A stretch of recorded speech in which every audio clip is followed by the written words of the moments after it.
Okay, so I will go ahead and call the meeting to order. Irene, may we have roll call? Of course, Mayor. Councilmember Bagby. Present. Councilmember Paula. Here. Councilmember Walter.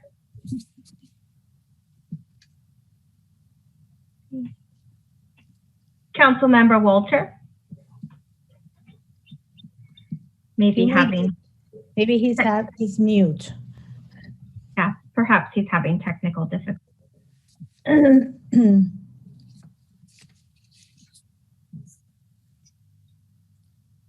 Vice Mayor Lance. Present. And Mayor Cruz.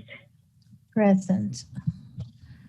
Okay, we have a quorum, so we'll go ahead and hope that Councilmember Walter can join us in a few minutes.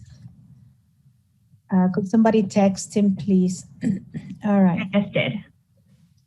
So let's initiate our new council member with the Pledge of Allegiance. Please, Joe. Thank you, Madam Mayor. I pledge allegiance to the flag of the United States of America and to the republic which stands one nation under God, indivisible, with liberty and justice for all. Thank you very much. And I think I see Councilmember Walter joining us. Yes, Madam. Yes, Madam Mayor. The big computer froze, so I'm with you now. Thank you.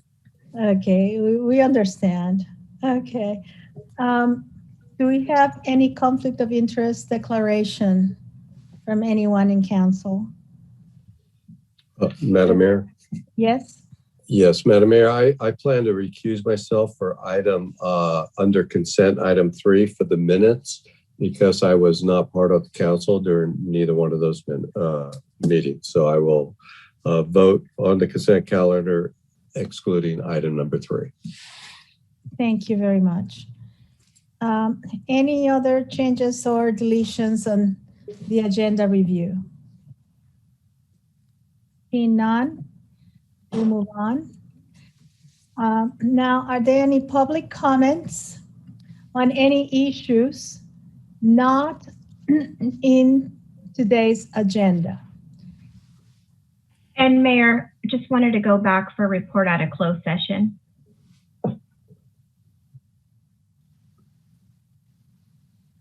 Yes, go ahead, Jose. And Mayor, I'll go ahead and report out. The council met in closed session today to discuss labor negotiations. No reportable action was taken. Thank you. Are we back on track, Irene? Okay. Any hands? Yes, I have one hand raised from David. Go ahead. David, you should be able to unmute and. Oh, okay, can you hear me okay? Yes. Yes. Oh, cool. I'm Dave Tabor. I run the Palomino Lakes Mutual Water Company. I don't believe that I'm strictly speaking under your jurisdiction, but we do share a common interest, which is the water in the Russian River. And obviously we're all fully aware of the drought conditions, but there's something that you may not be aware of, and I do have a question for you as a board. So can you put up my slides? I don't know if you're able to do that easily, Irene. Yes, I can pull that up quickly. And just for the record, they were emailed to council, and then that will be up on the website later this week, and it is part of the packet. Great, thank you.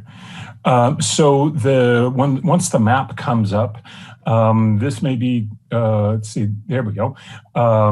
So this may be completely familiar to you, it may not. But obviously we get all of our water, you and we, from the Russian River. And that's fed by Lake Mendocino, which is in turn fed by a fairly complicated system up in Lake County and Mendocino County. And fundamentally, the stability of our water source depends upon Lake Pillsbury. That's a dam that's been there. The Scott Dam's been there for over 100 years, and it feeds Lake Mendocino on a regular basis. In fact, something like 1/3 of Lake Mendocino's capacity actually comes from the Eel River. Without that, what's called a diversion from the Eel River, Lake Mendocino would run dry, something like 8 out of every 10 years. And the reason we suffer the kind of water restrictions we have now is because the Lake Mendocino will run dry unless we conserve even more. And we can understand this in drought years, but for this to be a permanent condition would not be much fun for anybody. It actually will affect our property values as well as our agriculture and tourism. So if we can, any questions about this map? This is a public comment. It is not agendized, so we will not answer any questions. You just have the opportunity to express your thoughts. Okay, then let's move on to the next page. So the problem as we see it in Palomino Lakes, and I hope you see it as an issue as well, the current plan is to remove the Scott Dam, which removes Lake Pillsbury, which means our year-round flow, supplying the Russian River, will be much less reliable than it is today. And in fact, the consequence of that plan would be a 50% reduction, as we understand it, in the flow of the Russian River, even in a great year. And in a drought year, it would be worse than this. So we're suffering this drought, and that's with the Scott Dam in place and with the water it supplies. If that is gone, then we'll be in this kind of severe restriction on a all too frequent basis. So a question, and maybe you can't answer it because it's a public comment, but a question, is the City Council or any other of our city agencies doing anything to influence the outcome of the decision? It seems to me Ukiah and Healdsburg would be very powerful allies as city consumers of water, and caucusing with wine and agriculture organizations. Virtually every winery— 30 seconds left. Virtually every winery bordering the Russian River has received a notice this year: you may not take any water from the Russian River for the rest of this year. So I don't know if you can answer, but I sure would love to hear. Thank you. No, we will not answer, and we'll take that into account. Thank you very much, Mr. Tabor. Okay. No other public comments. Hands are raised. Thank you. Now we are going to move on to proclamations. And we have proclamation proclaiming approval of Sonoma County Goal Resolution and endorsing the United in Kindness campaign. And I understand we have 2 individuals in the public that will be receiving this. Is that correct, Irene? Yes, Mayor, that is correct. We have Liz LaRue, and I apologize for any mispronunciation, and Mo Jabari. Thank you and welcome. I will go ahead and read the City Council proclamation, proclaiming approval of Sonoma County Goal Resolution and endorsing the United in Kindness campaign. Whereas on June 9th, 2020, the Sonoma County Board of Supervisors unanimously approved a goal resolution endorsing the Sonoma County United in Kindness campaign. And whereas the United in Kindness campaign promotes and encourages all Sonoma County residents to find ways to foster and sustain acts of kindness throughout the community. And whereas the Cloverdale City Council is in agreement with, finds value in, and supports the intent of the goal resolution. And whereas we recognize that kindness is at the core of what it means to be human, and acknowledge that positive relationships are grounded in kindness. And whereas we believe that our 500,000 Sonoma County neighbors come from diverse backgrounds, beliefs, and traditions in pursuit of joyful and healthful living. And whereas we believe that freedom from hateful speech, bullying, discrimination, and violence is a human right. And we believe children and youth require a place to grow and learn in peace and safety, guided in kindness and caring. And whereas research shows that social and emotional skills, including kindness, can be taught and learned, that children benefit from these lessons, and that children who participate in school programs designed to teach social and emotional skills improve their behavior toward others, have better academic performance, and show improved social emotional awareness. And whereas we understand that schools with hostile cultures where kids feel threatened and distracted make learning more difficult. And whereas the United in Kindness campaign actively works with Sonoma County schools to promote sustainable, self-guided discussions on inclusiveness, respect for others, anti-bullying, and daily acts of kindness with students. And whereas in order to sustain the resilience, health, and safety of all Sonoma County residents, we affirm trust in a social fabric that promotes and encourages acts of kindness, and that this allows harm to individuals and groups based on ability, age, appearance, ethnicity, gender, identity, language, race, religion, sexual orientation, and socioeconomic position. And whereas 42 Sonoma County organizations, secular and non-secular, have endorsed the United in Kindness Declaration of Unity, now therefore be it resolved that I, Marta Cruz, Mayor of the City of Cloverdale, on behalf of the City Council, hereby supports the goal resolution and endorses the United in Kindness campaign. So this is presented today, and recipients, Mo, would you like to say a word to the council? Yes, thank you, Madam Mayor. My name is Mohammed Jabari, a resident of Sonoma County for the past 39 years. I am the co-founder of Interfaith Council of Sonoma County and founder and chair of Sonoma County United in Kindness Project, which was formed in March 2019 after attending too many memorial services for victims of hate crimes in our nation. One of United in Kindness's objective is to unite people around a common cause and to encourage and promote a social fabric that does not permit any act of discrimination or harm to individuals and groups based on distinction of ability, age, appearance, ethnicity, gender identity, language, race, religion, sexual orientation, and socioeconomic positions. Another major objective is to actively work with Sonoma County schools to promote sustainable, self-guided discussions on inclusiveness, respect for others, anti-bullying, and daily acts of kindness with the students. We have started doing this by getting students involved through poetry jams on these important subjects. There is more to the proclamation than nice and inspiring words written on it, and our county's selected official support.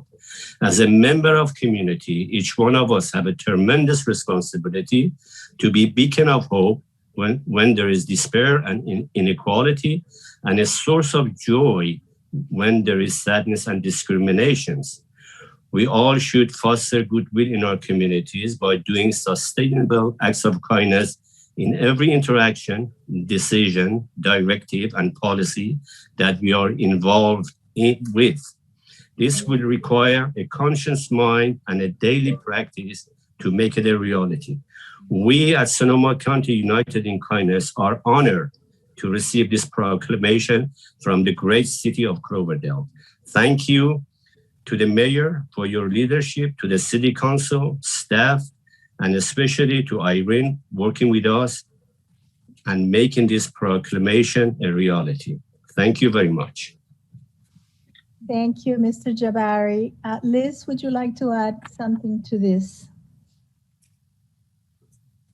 Yes, thank you. Thank you, Mayor and council members, and good evening. My name is Liz LaRue, and I've been a resident of Sonoma County for 43 years, and I'm a member of the United in Kindness Campaign Committee. Thank you again, Mayor Cruz, for approving this proclamation, and many thanks to all the council members for your support of United in Kindness efforts to achieve a consistent, unified, and proactive statement in support of sustainable acts of kindness countywide. And a special shout out to City Clerk Irene for her kind assistance in this process. Mo Jabari, the United in Kindness Project chair and founder, and my friend, has described to you the background of the campaign. Many people think that engaging in acts of kindness is a simple thing to do, but I've come to understand that deep, active, sustained kindness is a radical act. Over the past 3 years, with fires, floods, and a pandemic, the people of Sonoma County have witnessed and experienced monumental acts of kindness. Yet we're kidding ourselves, and we're part of the problem if we think that acts of intolerance, hate, and injustice don't occur on a daily basis in Sonoma County. Radical kindness challenges us to always speak out and fight against injustice rather than remain silent or complacent. And it demands that we hold accountable those who perpetuate injustice, spread hate, or practice intolerance. Radical kindness isn't motivated by self-interest, advancement, or recognition, but it's with an understanding that it's for the greater good, for us all, for humankind. And it's not always easy. Promoting and sustaining kindness in our actions and in our thoughts and beliefs takes courage, understanding, persistence, resilience, inspiration, and foresight. It takes a lifetime. We need strong, outspoken, proactive leaders who acknowledge, model, participate in, and promote kindness. The United in Kindness campaign has contacted all of the Sonoma County City Councils with a request to do what you have done tonight. In approving this proclamation, you'll be joining the Sonoma County Board of Supervisors and the Sebastopol, Cotati, and Petaluma City Councils in forging a connection that reaches across city limits towards a unified and common goal of promoting and enacting kindness throughout Sonoma County. And Santa Rosa and Rohnert Park City Councils are scheduled to approve the proclamations in the next couple of weeks. We believe it's the first time any community in the United States has taken on such a task of standing united in kindness. And again, we thank you for your support for the United in Kindness campaign. Thank you very much for the work that you are engaged in. We are supportive of it, and we hope and aim at every day engaging in acts of kindness. You have a good evening. Thank you. Okay.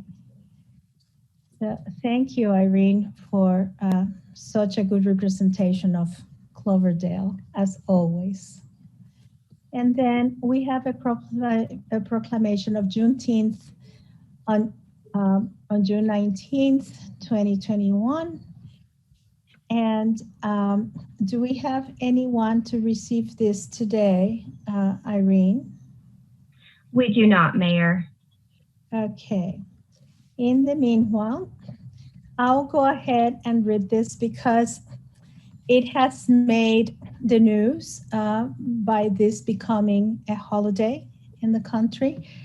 And it is recognizing a great portion of our country, and it recognizes the importance and continuous contributions of African Americans in the United States. The City Council Proclamation, whereas President Abraham Lincoln Emancipation Proclamation took effect on January 1st, 1863, declaring enslaved people in Confederate controlled territory free and paving the way for passage of the 13th Amendment, which formally abolished slavery in the United States. And whereas after the Emancipation Proclamation was issued on January 1st, 1863, it took almost 2.5 years for enslaved African Americans in Texas to be informed of their liberation on June 19th, 1865. And whereas June 19th thus has acquired special meaning and is called Juneteenth, combining the words of June and 19th, and has celebrated as Freedom Day by many African Americans for over 150 years. And whereas not all enslaved people on America's soil were liberated until the enactment of the 13th Amendment, and whereas in 2002, Assembly Bill 1749 proclaimed Juneteenth National Freedom Day, and whereas we pay honor to those who suffer and acknowledge the evils of slavery and its aftermath. And whereas we're currently still fighting systemic racism and pursuing equity within our society, and whereas we acknowledge African American freedom, contributions, and achievements within our community, past and present. Whereas during Juneteenth, we recognize the history of African Americans in the US and celebrate the inclusion of all races, ethnicities, and nationalities. And whereas we commit to working together towards equity for all in expanding economic, educational, and career opportunities for all those in our community. And now, therefore, be it resolved that I, Marta Cruz, Mayor of the City of Cloverdale, do hereby proclaim June 19th, 2021 as Juneteenth in the City of Cloverdale. We encourage everyone to learn more about the history and current state of Black and African America by reading, watching, listening, and engaging with others. Thank you for listening, and let's continue to promote equality and inclusion in our communities. Okay, so any comments by anyone? Okay, any public comments on any? No hands are raised, Mayor. Thank you. So we'll move on to consent calendar. All items under consent calendar will be considered together by one action of the council unless any council member or member of the public requests that an item be removed and considered separately. Any hands regarding this item, Irene? Yes, we have Council Member Walter with his hand up. Okay. Well, thank you, Madam Mayor. Madam Mayor, I would like to pull item number 4 from the consent calendar and speak to that separately, please. Okay. And Council Member Paula. Yes. Thank you, Madam Mayor. As I mentioned earlier, I'm going to recuse myself on item 3 since I was not a member of the City Council when the minutes for those 2 meetings were put in place. Okay. All right, Irene. So just for point of order, it may be easier to go ahead and just take all 3 items. Madam Mayor, I would suggest we just pull all 3 items. Yes. Let's do that. And then we move on to. And so, Madam Mayor, I'd like to move the item 3, the approval of the minutes. And I'll second. Okay, Irene. Council Member Bagsby. Aye. Council Member Walter. Aye. Vice Mayor Lands. Aye. Mayor Cruz. Aye. Thank you. And just for the record, we have Council Member Paula abstaining. Okay. Next item. Madam Mayor, I requested that item number 4 be pulled and calendar. Basically, I just wanted to give a big shout out, thank you to Officer John Camara for adopting Jimmy and taking him home with them. That's a big responsibility. They've been partners for a long time. I'm sure the chief might want to chime in a little bit. This was his item as well, but I think it's a great team and the service that Jimmy's provided over the years. Our city manager sent out an email today showing Jimmy's birthday cake. I hope he enjoyed it, or his retirement cake. But I just want to say to John Camara, thank you, John. You do a wonderful job. Chief, would you like to add something to that? Yes, I'd be happy to. Thank you, Councilmember Walter, for addressing that. It's very much appreciated. I know John appreciates it as well. Yesterday we did hold a retirement party for Jimmy in our office. We had a pretty good amount of staff that did show up. In addition to a cake that we had done, we also awarded John with a very nice plaque for all his years of service, because I think what a lot of people don't know is not only did he have Jimmy for 8 years here at the police department, he was also instrumental in leading a lot of trainings for Sonoma County in various agencies. And I think he is the lead canine handler in the county, and was doing a lot of instruction for and training for a lot of others, and they would rotate in our city, other cities. So he was very much involved in that, and he played a key role in the success of a lot of those other dogs in their training. So he really deserved the attention and the plaque that he was given yesterday, and we were really, really happy to do it. And tonight, as you will see, that there is a resolution to award him a contract to purchase Jimmy as a pet, which we also have on this item tonight. So thank you. Well, thank you, Chief. And just for clarification from the public, the purchase price is $1. So, but yes, thank you. Thank you. Councilmember Pala. Well, thank you, Madam Mayor. I just want to also thank, John Camara and Jimmy. Over the years, I've been at the Citrus Fair for many events when they had the fair going, and we always had a booth for the city and always had a booth for the police department. And Jimmy was at most of those. And I tell you, what a draw for the youth. They come over, and Jimmy is just a sweetheart. And I'm hopeful that the police department will consider moving forward with a new canine. I think having a canine program is extremely important. I certainly support continuing that effort. So, but anyway, my sincere thanks to the department for all the good work, and to John Camara and Jimmy for all their service. Thank you. Thank you. Any other comments? Yeah, Madam Mayor, I just want to say, how lucky we are to have Officer Camara. If he's not literally running into burning buildings to save kids, he's giving Jimmy his forever home. So I know that, Jimmy was one of our employees and is finishing a very distinguished career with us. And I hope now that he's going home, and he can be spoiled rotten finally, because he deserves it. So thank you, Officer Camara. I know that you guys are going to be very happy together, and hope I'm sure he's going to be a great addition to the family. So congratulations. Thank you very much. And we need to vote on this resolution. Madam Mayor, I'll move to approve it. I'll second, Madam Mayor. Thank you. And before the vote, Mayor, since the council discussed it, if there's any public comments on the item, just to check. Yeah, Irene, did you see any hands? No hands are raised, Mayor. Thank you. So Madam Mayor, just a point of order. I think it's a resolution. So would we not need to read the resolution by title only? Okay, go ahead. Councilmember Pop? The maker, Maker of the motion. Maker of the motion might want to read the resolution. Was that Gus? No, that's me, Madam Mayor. Okay, please go ahead, Vice Mayor.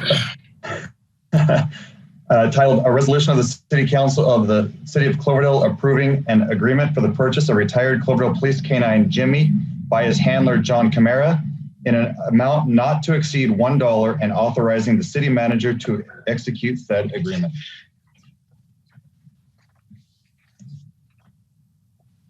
And I'll second that, Madam Mayor. Thank you. Okay. Irene? Vice Mayor Lamb? Aye. Councilmember Bagsby? Aye. Councilmember Walter? Aye. Councilmember Paula? Aye. And Mayor Cruz? Aye. Thank you very much. And those are the 3 items we pulled out, right? One more, item number 5. Oh, okay. So 3, 4, 5. All right. So. Madam Mayor, if you don't mind, I do have a question on this one. I did not see a term on the contract, a term of length. There's just an amount. Irene, because we did discuss the term. Mayor Cruz, I'm happy to address Vice Mayor Land's question. Okay. The term of the proposed agreement with North Bay Animal Services is for 4 years, or 4-year term. 4 years, yeah. Thank you, David. I remember that. I just didn't see it in the paperwork, and so I just wanted to make sure we had it on record. And with that, I'll make a motion to approve it. With adding the term, correct? Just on record. On Okay. record is fine. It's, at least we have it somewhere. All right, thank you. Second it? Thank you. And then again, just the reading of the resolution. Yeah. Todd, please. Oh, I'm sorry. A resolution of the City Council of the City of Cloverdale approving an agreement with North Bay Animal Services in an amount not to exceed $118,716 to provide all animal control services for the City of Cloverdale and authorizing the city manager to execute said agreement. And I'll second that, Madam Mayor. Vice Mayor Land, Aye. Councilmember Walter, Aye. Councilmember Bagby, Aye. Councilmember Paula, Aye. and Mayor Cruz. Aye. Thank you. Okay, communications. The council may discuss at this time written communications sent to council members since the last council meeting. Written communication may be discussed, will be listed below, if any. Do we have any information, any correspondence that we need to address, Irene? No communications were received, Mayor. Okay, thank you. And now we are moving on. We're moving on to public hearing. So the public hearing item will begin now. I'll open that. So staff introduce the question for council. Please, David. Madam Mayor, I'll introduce this item and then turn it over to our Assistant City Manager, Community Development Director, Kevin Thompson, to provide a more detailed agenda report and overview to council. But just by way of background, this topic was introduced to council on May 26th. At that time, council received a presentation that provided an update on Pacific Gas and Electric's, or PG&E's, Sustainable Solutions Turnkey program for energy efficiency projects. The staff presented a PowerPoint that identified proposed projects that could be implemented under the SST program for short. And at that time, staff requested direction from council. Council did support bringing this item back and consideration of a master services agreement to conduct an investment grade audit, as well as a resolution to support Government Code Section 4217. So this is being brought back at council's direction. And with that, I'll turn it over to Mr. Thompson to provide a more detailed presentation to council on the proposed actions this evening. Thank you, Kevin and David. Thanks, David. Just I want to mention that David Carter from PG&E is here. He was the staff person who gave the presentation last time, the PowerPoint. In summary, this program really tries to bundle several energy efficiency projects together.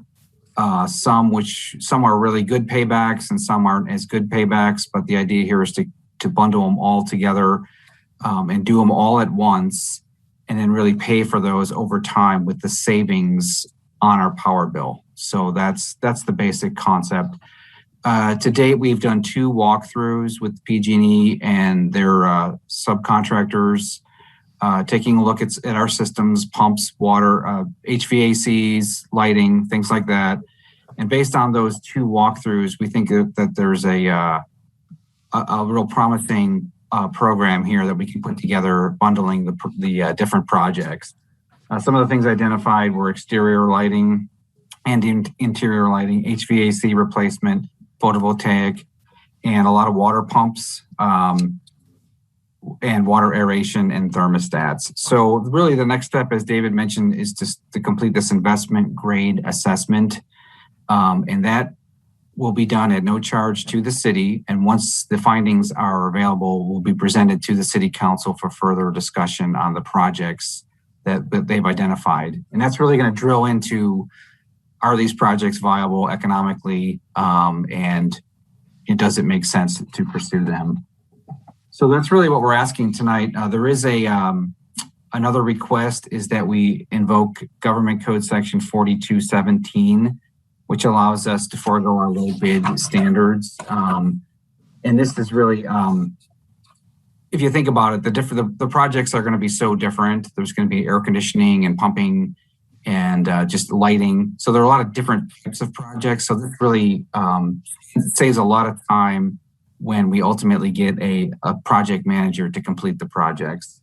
It's very common. I've looked it up. Every time you type in 4217, in Google, it comes up as cities using it for this particular turnkey program. So I'm not sure if it was made for this, but that's its general use.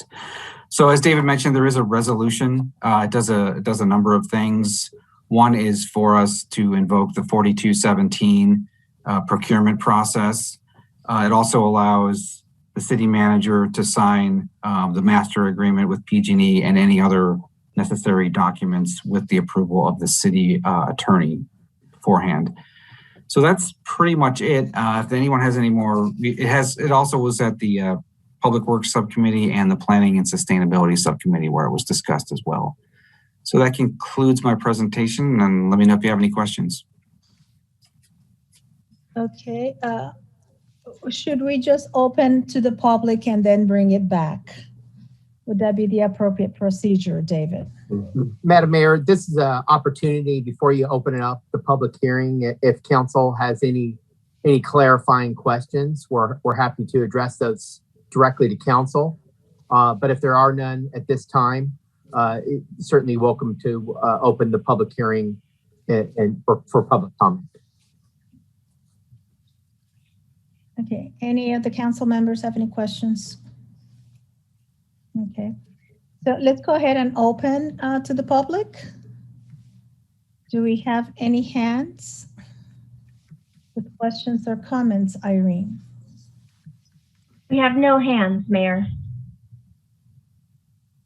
So if there are no hands, we'll just close and come back and return for deliberation among the council.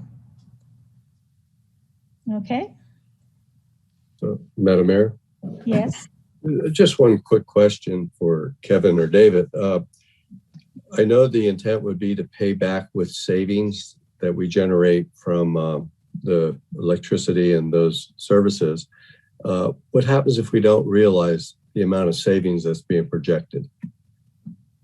Has that been discussed at all?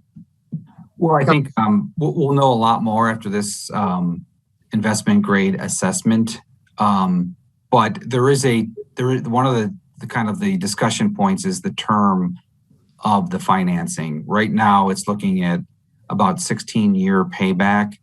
So that could be extended. And David Carter, you can correct me if I'm wrong here, but that is one variable that could lower the amount that the city pays. It could get, it could get better. And there is an opportunity for the city to pay down some of that upfront as well to shorten that payback period. Any follow-up questions to that?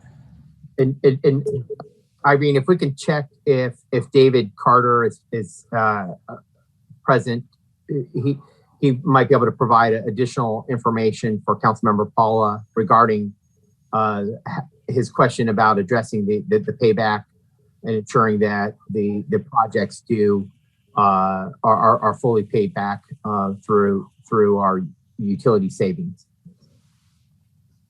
David, please. David, are you? Okay, Mr. Carter.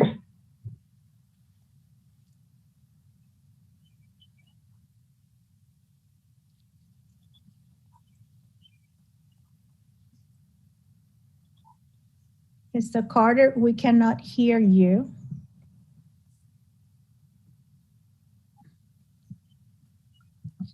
And Mayor, may I make a comment while we wait for Mr. Carter to join?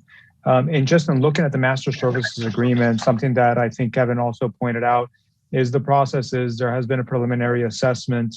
The next step is the investment grade assessment, and that's at no cost. And the Kevin and David confirmed there's no cost for that investment grade assessment, which will provide kind of more information on what the city would be looking at as far as the projects and the cost. The next step, if that's agreeable, is going to be to negotiate the implementation. And that negotiation of the implementation, that's when the parties will negotiate the implementation, the work order specifying, amongst other things, what's going to be installed, as far as part of the project, the price, the schedule, the source of funding. So there's still quite a bit of ways to go. But this agreement, this master services agreement, gets us on course to do the next step, which is the investment grade assessment. And then from there, we'll be negotiating, depending on what that says, the implementation work order, which is going to have those specifics. So right now, we don't really know, how many years or anything like that. That's all going to be negotiated. And I know Kevin and David, you guys have been a lot closer to this. I don't know if that accurately, I know we've talked about it, but I believe that accurately explains what the process is. And I would like to add a request for additional clarification for the public. What particular projects have you considered so that people have an idea of where the benefits are going to be? Kevin or David? Yeah, well, I mean, as I mentioned, there's exterior and interior lighting. Those are kind of the easy ones. There's a lot of older T8s or T12 lighting in the cities. The HVAC systems in almost all our facilities are very old and need a repair every few years. And so there is some repair savings and some maintenance savings that we'll try to capture and quantify as well. There is some before you go on, could you remind people what the facilities are that we own? So it'd be it's City Hall, the police station, the senior center, and the library. And we have discussed the fact that we do not pay the power bill on the senior center and the library, but there will be the maintenance savings, and we may have an opportunity to renegotiate our leases to reflect that. But that's definitely down the road, and just a consideration that we've brought up. And then really probably the bigger savings items are going to be at the water pump stations and the aeration. So at the water and sewer plant is where we use most of our electricity. And as we've been talking over the last several months, a lot of that equipment is getting old. And so this is going to be an opportunity to replace some of that in one kind of, with one project manager. So that's kind of what, and there may be some opportunity for street lighting as well, but we'll know a lot more once we go to the next step. Okay. Vice Mayor Lance, you had a question, a comment? Thank you, Madam Mayor. I just wanted to let you know I entered into one of these contracts while on the school board, and there was a guarantee written in it once it was completed. But you have to go through the IGA to figure out where the savings would come from and what they're willing to do for us. And because they're not going to do it if there isn't going to be a cost savings to us and something for them as well. And so it will come after the IGA that we will get a list, and it'll be a lot more clear at that point. And with a guarantee usually at the end that says you will break even at a certain amount of time. Thank you. Mr. Carter, have you been able to join us? I believe I am on now. Okay, thank you very much. And please go ahead and make any comments that you may regarding this item. Thank you, Madam Mayor. I think that Kevin and David did, and council covered it very well. Just as some background, when we're doing the IGA, we tend to be very conservative. we will also work with the city as far as determining coverage levels. So often they'll want to reserve a certain portion of the savings as a positive cash flow, with the rest being slotted to the repayment of the loan. We have never had a project that didn't meet its savings goals. And I think, as Mr. Sanchez said, as we get through the rest of the IGA, we will have numbers that everyone can start to, hang their hat on. And then Vice Mayor Lands, I think, there's two approaches that we can take. We can actually guarantee the savings. What often that looks like on a project is insurance, and a lot of measures don't really require guarantees, because you're looking at operating expenses. Like for a light, you can calculate what those savings are very directly. So often we can negotiate what's the right fit of guarantee for the city, and we'll be doing that as part of the IGA process. So I hope that helped address your question. Any other questions from council members? No. And given that we didn't get any hands earlier, are there any hands in the public? No hands are raised, Mayor. Okay, thank you very much. So now this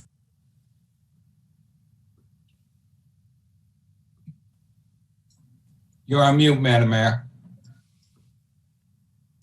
trying to avoid, I have my windows open, trying to avoid noise.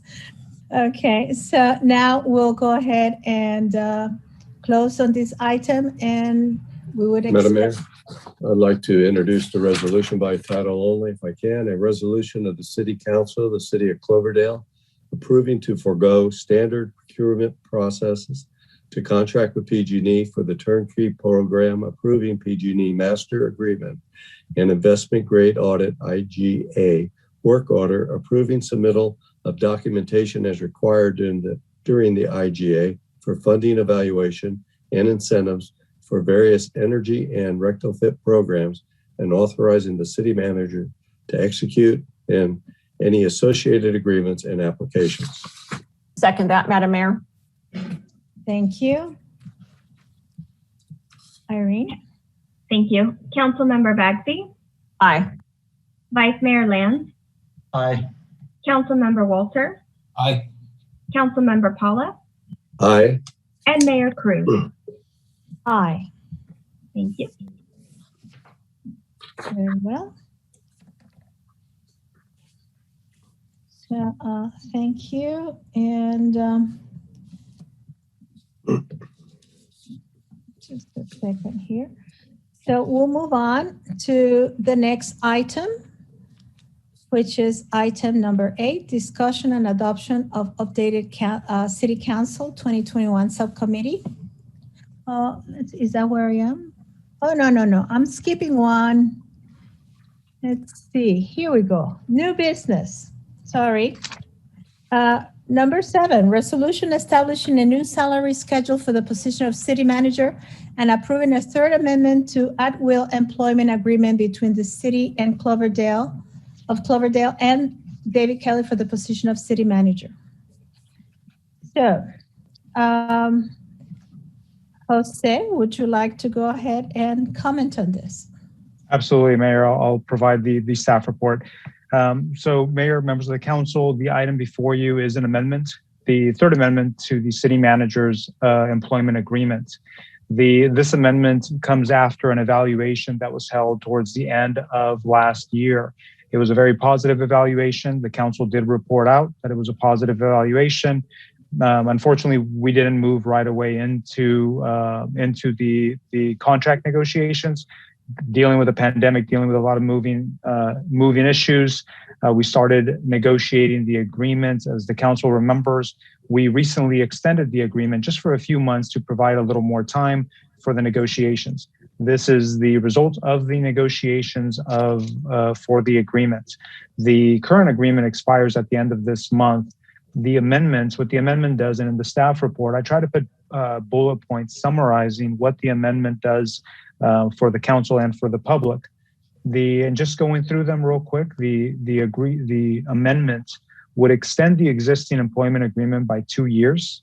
It would increase, so going to that, the 2 years, the term would be from March, it would actually be expiring June 30th, 2023.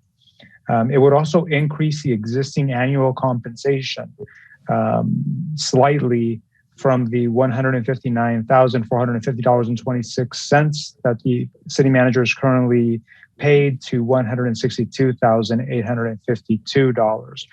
But the significance of the change in compensation is really moving the position of city manager into a 5-step salary schedule, very similar to other employees. And this has been the goal of the city to move all the employees to this kind of 5-step salary schedule. This would do that, placing the city manager into step 4 of that new salary schedule. The amendment would also increase the sellback of vacation hours by 20 hours, the ability to sell back from currently at 60 hours, it would be 80 hours for the sellback provision. It would also adjust the sick leave accrual cap. And this adjustment is to match the rest of the senior staff to 1,600 hours. And that's a cap. That's not a payment or anything like that. That's for sick leave. For cap, usually you have a cap like that just in case something happens, something that not planned, long-term illness, whatever would be, sick leave would be looked at that to cover some of those hours. So again, that change is to keep consistent with other employees, other at-will employees. There's also an incentive to convert upon retirement if there's any hours left in that cap into PERS credit. And that's for PERS retirement purposes. And at that time, you would look at how much PERS allows to convert into credits for retirement purposes. The other thing it does, the amendment, the other provision it adds is a longevity pay provision. Again, this is something that exists in your other current agreements. This is making it consistent. And it's really after the 8th year anniversary of the employee, there would be a 5% increase in compensation. And this is similar to what's found in all of your senior staff agreements and is just making it consistent. The resolution attached to this item does 2 things. One, it does approve the agreement with those changes we just discussed, but it also establishes that 5-step salary schedule for the position of city manager. And that's there, and the entire chart is illustrated in the staff report and in the resolution itself what that new 5-step salary schedule would be. With that, Mayor, I'm happy to answer any questions. Any questions from the council?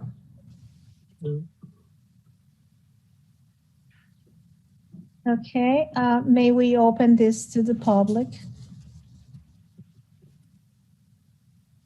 Any hands raised? No hands are raised, Mayor. Thank you. So bring it back to council. Madam Mayor, if there's no other questions by council, I'd like to offer the resolution by title only. I'll second that. Thank you. A resolution of the City Council of the City of Cloverdale establishing a new salary schedule for the position of city manager and approving a 3rd amendment to at-will employment agreement between the City of Cloverdale and David Kelly for the position of city manager. Thank you.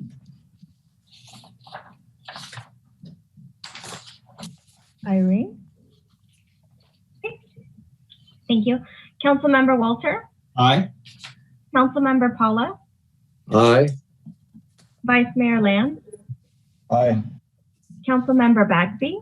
Aye. And Mayor Cruz? Aye.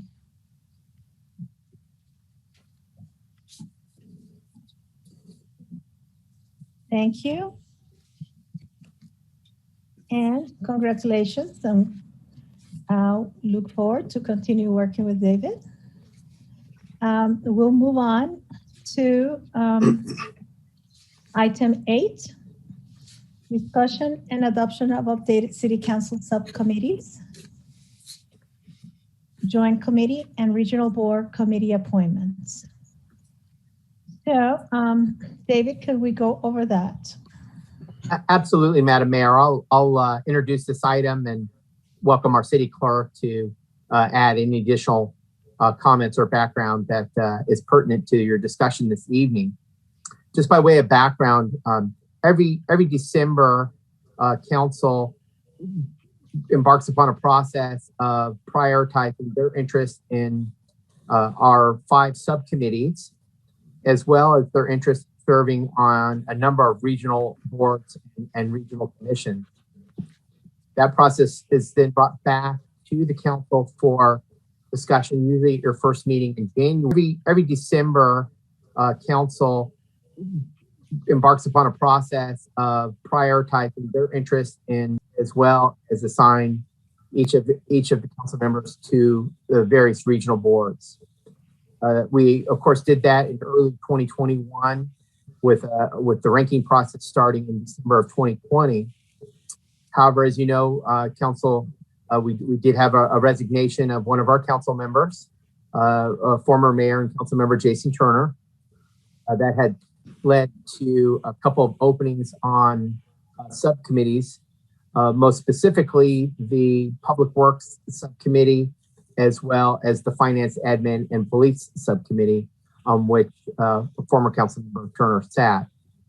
In addition, Mr. Turner also sat or was appointed as the board of director for the Northern Sonoma County Air Quality District or Air Pollution Control District.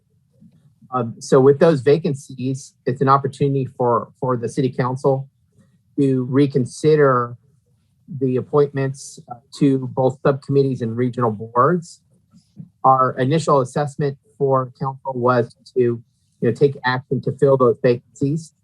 But of course, it's also an opportunity for council to take a fresh look at which council members would like to serve on which subcommittees. One of the options tonight is for council to deliberate and decide amongst yourselves who you'd like to serve on which subcommittees and regional boards. Again, focusing in on the vacancies and making any changes or modifications as you determine or see fit. With that said, an alternative for council is to re-engage in the prioritization and ranking process if you like. We did include that in your packet if you would prefer to go through that route. But because the vacancies exist now, and sometimes that ranking and prioritization process takes a little bit of time, we are hoping that council members would be able to deliberate and fill those positions and make appropriate adjustments to the subcommittee roles, based on your collegial discussion this evening. I want to also note that the resolution included in your packet that sets membership of subcommittees and regional boards also sets meeting times and dates for the subcommittees. And so there is a opportunity, should council desire to do so, to update the meeting dates and times to reflect the new membership. As you know, the membership, sometimes the committee times and dates reflect, who sits on the committee and their availability based on their schedule and particularly their other commitments on regional boards. So with that said, really kind of turn it back to council on how you'd like to proceed. Again, the immediate vacancies were on the Finance, Admin, and Police Subcommittee, as well as the Public Works Subcommittee. But again, as you may decide to move around, there may be other vacancies on other subcommittees depending on who you'd like to sit. I did want to, for council's benefit, just recall a discussion that council had regarding the Finance, Admin, and Police Subcommittee. At the time when council discussed the membership for that subcommittee, there was a general support for one of the subcommittee members for the finance, admin, and police consists of the mayor. That is not set in policy that in your governance manual or other, but that was a discussion that was had by council at that time. And so that may be something you want to, Madam Mayor, I know you've expressed an interest in the subcommittee, bring forward as part of your deliberations this evening. But I'd like to provide the opportunity for our city clerk, Irene Camacho-Werby, if there's anything you'd like to add in regards to the council's discussion this evening. Thank you, City Manager Kelly. No, I think you summarized the item perfectly, so I have no additional comments. Okay, Councilmember Bagby. Oh, thank you, Madam Mayor. Hopefully we can shorten this process a little bit. I'm going to make a couple of recommendations. I have absolutely no interest in diving back into the weeds and into the ranking process and throwing everything up in the air. Because I think I have a pretty elegant solution that I'd like to offer. We appointed Councilmember Pala to serve because of his depth of experience and breadth of experience, and his ability to step in and take up very varying topics and policy areas very, very quickly. So in the interest of expedience, what I'm going to recommend is that he assume, if he's willing, he assume the boards and subcommittees of the former mayor. Now, traditionally, the mayor has served on police, admin, and finance. So I am happy to step aside and have Mayor Cruz take over as chair. And I'd recommend that Councilmember Paula serve on that subcommittee to provide some institutional knowledge that committee requires. That would take me down to one subcommittee, planning and sustainability. And I'll just point out that I've served on more than my share of subcommittees and boards since I took office in 2017. And I'd often had, before this year, served on 3 subcommittees and not just the usual 2. This year, I've also taken on the job of serving on the twice monthly SMART board meetings. And that position requires me to also serve on SCTA RCPA, which is a monthly time commitment as well. So in addition, this year, I'm also the chair of Sonoma Clean Power, and that comes with a lot of additional responsibilities and time commitments. So in summary, what I'd recommend and ask Council Member Paula if he's willing to do this is that I'd ask that he'd assume the regional boards and subcommittees that were left vacant by the former mayor, and that Mayor Cruz and Councilmember Paula take over finance, administration, and police subcommittees, if that's amenable. And I think that will just cause the least shifting, the least questions. And the only thing I would recommend is my parting words of wisdom to you, if you're willing to take over finance, admin, and police, is don't start that meeting at 5 o'clock at night on a Monday. I started a little bit earlier. That's been my experience. So anyway, those are my recommendations, and I'd love to hear your feedback. And before we hear from Councilmember Paula, I do agree on this. We need to make a clarification. Of course, we're going to talk more about this, but we need to make sure that it is understood that Councilmember Bagby is my alternate at Zero Waste, and that my alternate at the Russian River Watershed Association has been Eric. Eric had to move on to the technical group, so Mark Rincon, the city engineer, was my alternate. And I would love to have Councilmember Paula be my alternate in that particular board, if appropriate, or if Todd or Gus would be interested, please let me know. Then again, because of the, what would I say? I don't want to use the word historical. Institutional memory and institutional experience. And these are boards that require a lot of regional interaction, and you're very familiar with many of these individuals. I would recommend that you also become an alternate in the Russian River Watershed Association Board. Yeah. There, welcome to the work. Thank you. If I may, Madam Mayor, just make a couple of quick comments. I'm happy to take on those assignments. I've done most of these committees, not so much on the regional board side, but city subcommittees in the past.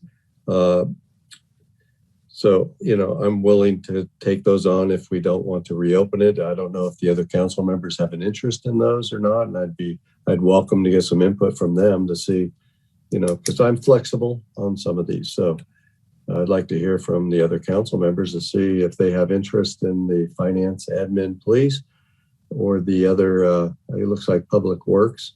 I have spent a lot of time on the school district subcommittee, and I do enjoy that one. But I see we have that one's full. So again, I'm open-minded at this phase. So, Madam Mayor, if I may, please.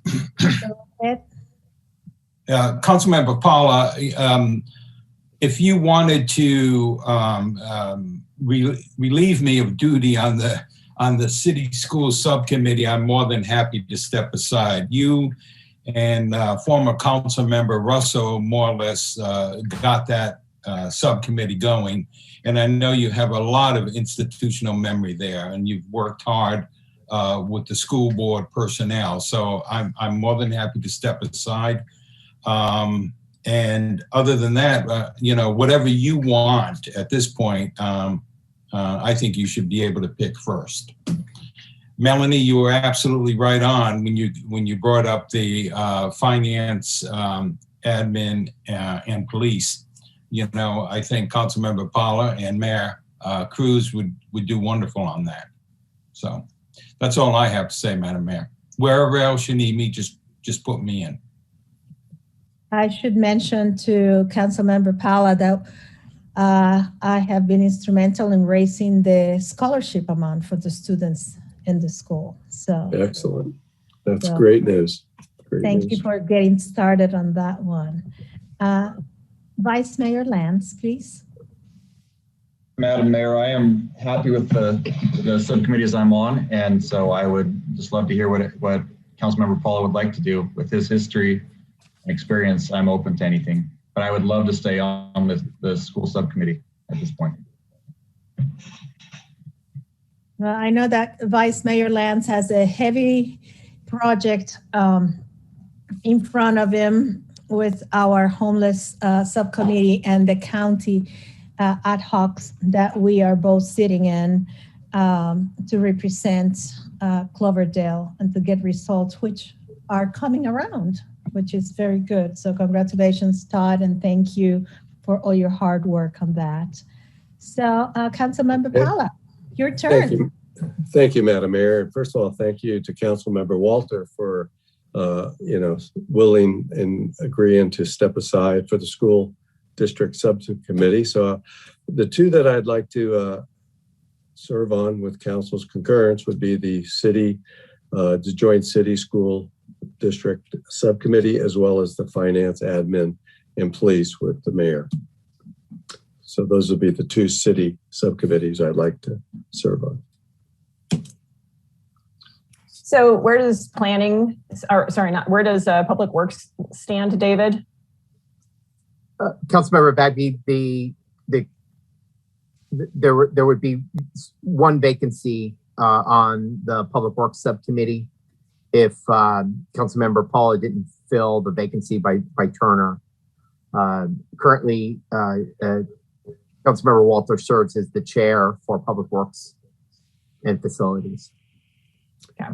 So, Madam Mayor, if that's the case, then I'd be willing to fill the Public Works Facilities Subcommittee, and I'll forego the school district. You could do both because Yeah, it's just a time commitment. I may have a problem being able to fill those I got other things as well. So I'm not sure. I'd have to kind of look at the schedule. Yeah, did you see the frequency? Because the joint Cloverdale Unified District is it's every Is that quarterly? It's bi-monthly. Okay, bi-monthly. Yeah, the most current and the same thing with the Public Works. And Lance is the chairperson. You'll be the co-chair. And then the same in Public Works. Councilmember Walter is the chair. And you will be the co-chair.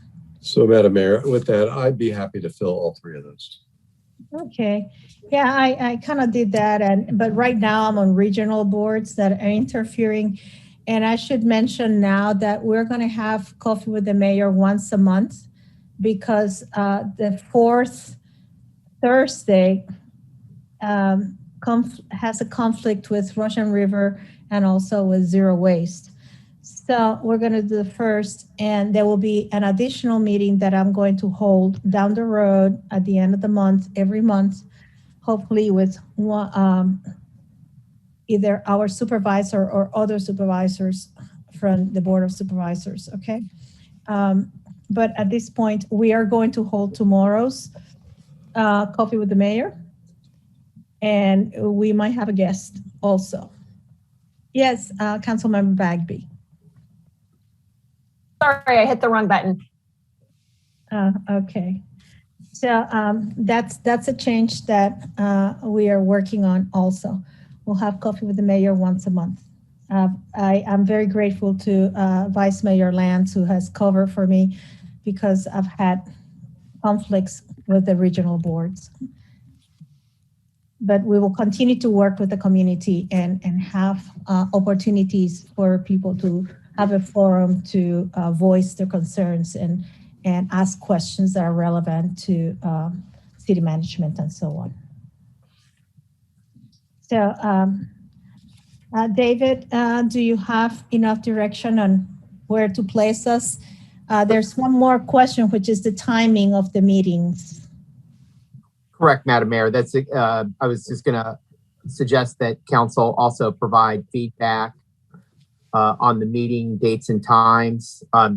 So there's two options for council tonight. I think we've heard, and it seems like there's consensus on filling the vacancies and making modifications to the committee membership. If council feels confident, we can provide recommended dates and or any changes to the dates and times for the subcommittee meetings, or otherwise we can bring the resolution back if you want to deliberate further or have further evaluation of proposed meeting times. But the action we are requesting tonight is to adopt the resolution that would set the new membership as well as the new meeting dates and times. And then just also want to remind council to consider the vacancy left by former Mayor Turner on the Northern Sonoma County Air Pollution Control District Board of Directors. Well, yeah, that was part of my original recommendation. I'd really recommend that Councilmember Paula do that meeting. They are very infrequent, Joe, and just to give you an incentive, that is a regional board that has money. So it's fun. And you don't have to go as an alternate. Yeah, right? And they actually move the meetings. They have the meetings usually in Healdsburg at the headquarters, but they alternate them in between the different member cities that are in the Northern Sonoma County district.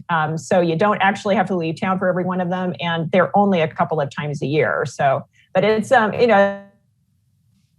it's actually a very important board. They work in partnership with Sonoma Clean Power. They were the agency that actually sweetened the deal for electric cars, electric car charging incentives. So you could get, as a member of Sonoma Clean Power, you could get the rebate, and then you got an additional rebate if you happen to live in our district. They do other really great programs. They were, of course, instrumental, during the fires because they do, so much of the air quality measurements. And so it's a great staff, a great group of folks. I think you'd really enjoy it.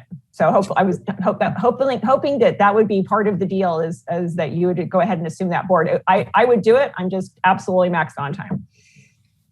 Madam Mayor, I'd be more than happy to be your alternate on the Zero Waste Sonoma. So far it's been Melanie because she's been very tuned in with everything that's happening from her former participation. And normally I don't have a problem, but what do you say? Well, since we're horse trading, I'll give up that alternate position, and if no one wants to take the alternate at Russian River Watershed, I'd be happy to do that. Well, Madam Mayor, it does say vacant on the Zero Waste Sonoma. Oh, for alternate? Yes. Yeah, that's a mistake. Yeah, it's me. Yeah. Okay. Right now it's me. All right. So what were you looking to? Well, I'd be happy to do it. No, has anyone signed up to do the Russian River Watershed Association alternate? Is anybody keeping track? Does anybody have a baseball statistics? I thought that Joe was going to be alternate. Where are we, David? Where are we, David? Or Joe, did you want to do the alternate at Russian River? Well, I'm willing to do it, but certainly if Councilmember Walter's available and would like to do it, that's fine. I'll be the alternate there. Thank you. Okay. Okay, sounds good. So I just want to point out the resolution that's included in your packet, resolution number 011-2021. It does reflect for the regional boards that former Councilmember Turner was the alternate for Zero Waste. I think there was a discussion. We changed it. Right, there was a change to accommodate Councilmember Baggy. So it sounds like we're going to keep that as is. Whereas Councilmember Walter is going to serve as the alternate for the Russian River Watershed Association. Yep. Okay. And then I do agree with Melanie, the admin and finance takes a long time. Sometimes there are issues that are rehashed and we have a lot of participation from the public. It definitely needs to be earlier. So, Madam Mayor, looking at the sheet that I received, it looks like we're looking to move that to 1:30 versus 5 o'clock. Am I reading that correct, Irene?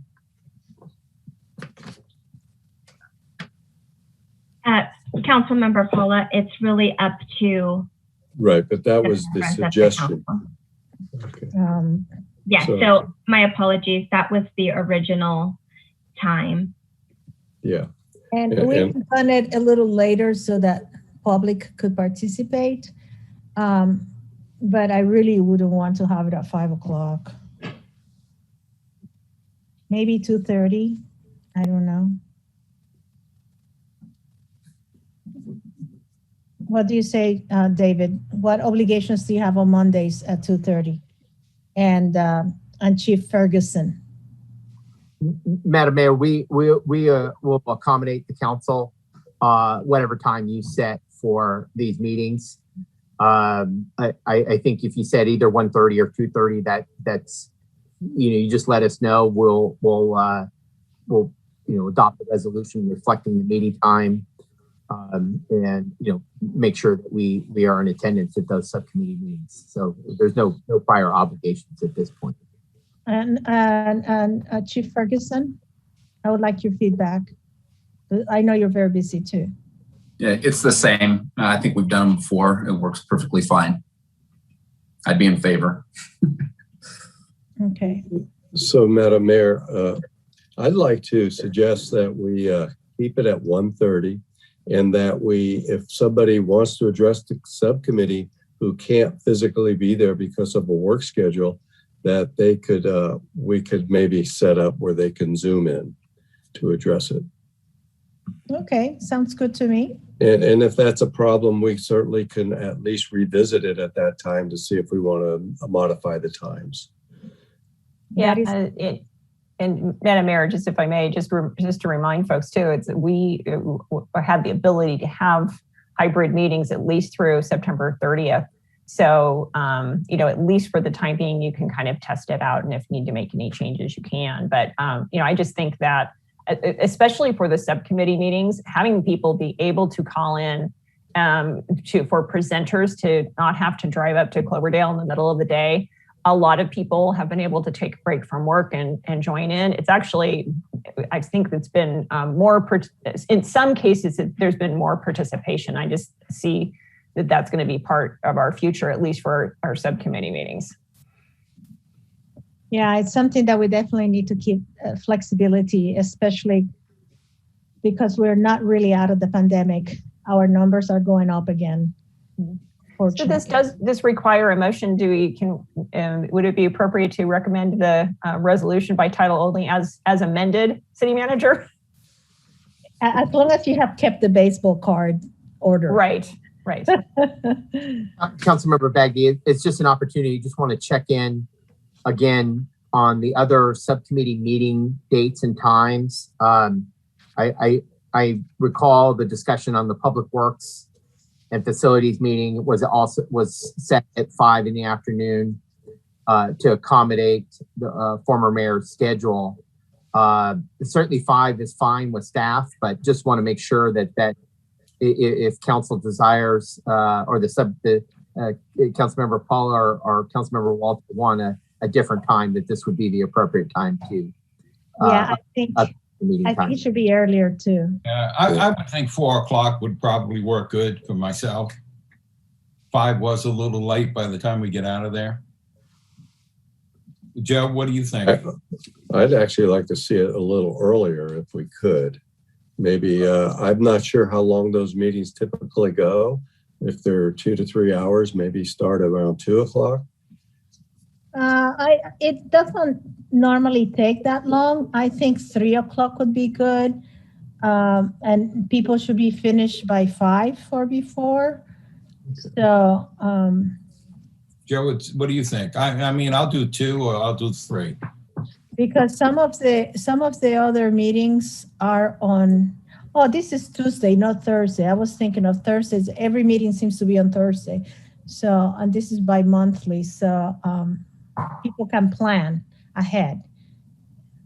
So, I'd like this, if Councilmember Walter's fine with it, I'd like to set it at 2 o'clock. That's fine with me. Great, thank you. Okay, sounds good. Okay, I think staff has adequate direction to update the resolution to reflect the appointments. I'll just summarize very quickly. For Finance, Admin, and Police, it's Mayor Cruz serving as the chair with Councilmember Paula. For the Planning and Sustainability, and reflect that the meeting time will be updated. Planning and Sustainability, no changes. Councilmember Bagby will continue to chair with Mayor Cruz. The Public Works and Facilities Subcommittee will be chaired by Councilmember Walter and supported by Councilmember Paula. Those meeting dates or times will change to 2 o'clock. The Joint City Cloverdale Fire District Subcommittee will remain the same. That will be chaired by Mayor Cruz and Councilmember Lands. And the Joint City School Subcommittee will be chaired by Councilmember or Vice Mayor Lands and joined by Councilmember Paula. It's with the same meeting dates and times. And Councilmember Paula will fill the vacancy on the Northern Sonoma County Air Pollution Control District, and Councilmember Walter will serve as the alternate on the Russian River Watershed Association. I'm sorry, there's one pending, and that's the Planning Commission liaison.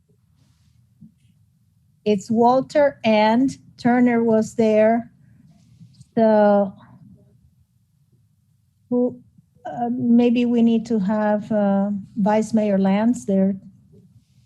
And Vice Mayor Lands, I need to know if you're not able to attend the Regional Library Advisory Board. we don't have a meeting until August, but it's August and November. It's important that we are represented. That's not a problem. And I'm not sure, Madam Mayor, which subcommittee you're talking about right now with. The Cloverdale Regional Library Advisory Board. No, the one you talked about before that. Oh, the Planning Commission liaison. We have Councilmember Walter, and it's the first Tuesday of the month at 6:30 p.m. And we had If Turner. no one else wants it, I can take that one. Yeah, because past Mayor Turner was the alternate there. And it's just an alternate, so. Absolutely, no problem. Okay, thank you. Those were the only two, David, that were kind of hanging there. Thank you for that out. We'll and again, assuming the council wants to adopt the resolution with those changes, Madam Mayor, I'll offer the resolution. And I'm sorry, council members, Mayor, just before you make a motion or vote, we do have a hand up in public comment. Okay, thank you. So Leanne, you should be able to unmute and go ahead and share your comments. All right, thank you very much. While I've been watching this meeting, I had an estimate done on my fence. I fed my mom. I mean, Lord. But the committee meeting, these advisory committee meeting times, especially the homelessness advisory, community advisory group meeting. I mean, the public needs to have a seat anytime policy is being determined. Otherwise, we're not a democracy. So it's been expressed over and over again by committee members to have the meetings after 6 p.m. Yet you keep having that. Well, I think you had one 2 months ago at 5, but the last one went back to 1. So we're going backwards. That's all I have to say. Vice Mayor Lance, could you explain that? Because we did come to an agreement of alternation. Absolutely, Mayor, and I appreciate this. We are alternating the time so that there can be more of the public included. The 5 o'clock meeting that we held is either 5 or 5:30. I'm sorry, I don't remember exactly. We had less participation in that one than we did in others, and I was really disappointed. So every meeting will be alternating times between the earlier and the later time. Thank you, Vice Mayor Lance. Okay, any other hands, Irene? No other hands are raised, Mayor. Thank you. So, Melanie, please go ahead with your. Certainly. I'd like to offer the resolution of the City Council of the City of Cloverdale adopting the 2021 roster of subcommittee, joint subcommittee, and regional board committee appointments. I'll second that, Madam Mayor. Thank you, Irene. Thank you. So Councilmember Bagby. Aye. Vice Mayor Lance. Aye. Councilmember Paula. Aye. Councilmember Walter. Aye. And Mayor Cruz. Aye. Thank you. Thank you very much. And now our hot potato. City Council considering of objective criteria to guide reopening of city facilities and holding in-person meetings. David. Thank you, Madam Mayor. And what I'd like to do at this time is ask our city clerk to screen share a PowerPoint presentation. I'd just like to take a few moments to walk council through this item with a background, particularly for the benefit of the community, but also for our council. I know we've lived it, but there's some important points I just want to cover with council as we discuss this item. So next slide, Irene. So just by way of background, of course, as most of you know, the pandemic really kind of hit hard in early spring of 2020, which culminated in a health order being issued by our Sonoma County health officer that really directed a very strong and robust shelter-in-place requirement. This order directed businesses and government agencies to cease, all non-essential operations at physical locations. As you recall, we were, directed not only in our place of business, but in our own residences to, shelter in place. The governor followed up fairly quickly and proclaimed, a statewide state of emergency that it existed across the state as a result of the threat of COVID-19. Next slide, Irene. Following those actions, the council adopted or ratified resolution 032-2020 to declare a local emergency in Cloverdale. As a result of that action, multiple city-owned public facilities were shuttered, including City Hall, Public Works, and our public lobby at our police station. As your city manager and emergency services director, I immediately enacted what's referred to as the COOP, or Continuity of Operations Plan, which spells out which operations are going to continue to operate and have critical life safety functions. Those, of course, included public safety or police department, as well as our water and wastewater services. Other city facilities, particularly those that housed or supported office operations, were closed to indoor public access, starting on March 18th. This was a precautionary measure, really intended to protect the public health and minimize opportunities for congregation by both the public and employees. I wanted to note here that multiple city staff were during the pandemic designated or contracted COVID, so they were COVID positive, and we had a number of employees and staff that were exposed, and we had a number of exposure events that required quarantine by our staff, and it was fairly impactful as we made our way through the pandemic. Next slide, Irene. As we moved through the pandemic, we certainly understood that there was going to be a time when it was going to be necessary for us to start reopening our facilities, particularly City Hall. And I want to note that during that time, Council also made a number of strategic decisions to support services while the City Hall was closed. We continue to provide a number of services, including building permit services and utility billing services, even though City Hall was closed. And we also made some strategic decisions around systems to support both online permitting and online planning applications that didn't require being in person. Next slide. The reopening plan was prepared in early March and presented to our Finance, Admin, and Police Subcommittee. It was intended at that time to address the governor's blueprint for reopening safely, and it directly tied to the tier structure that was in place.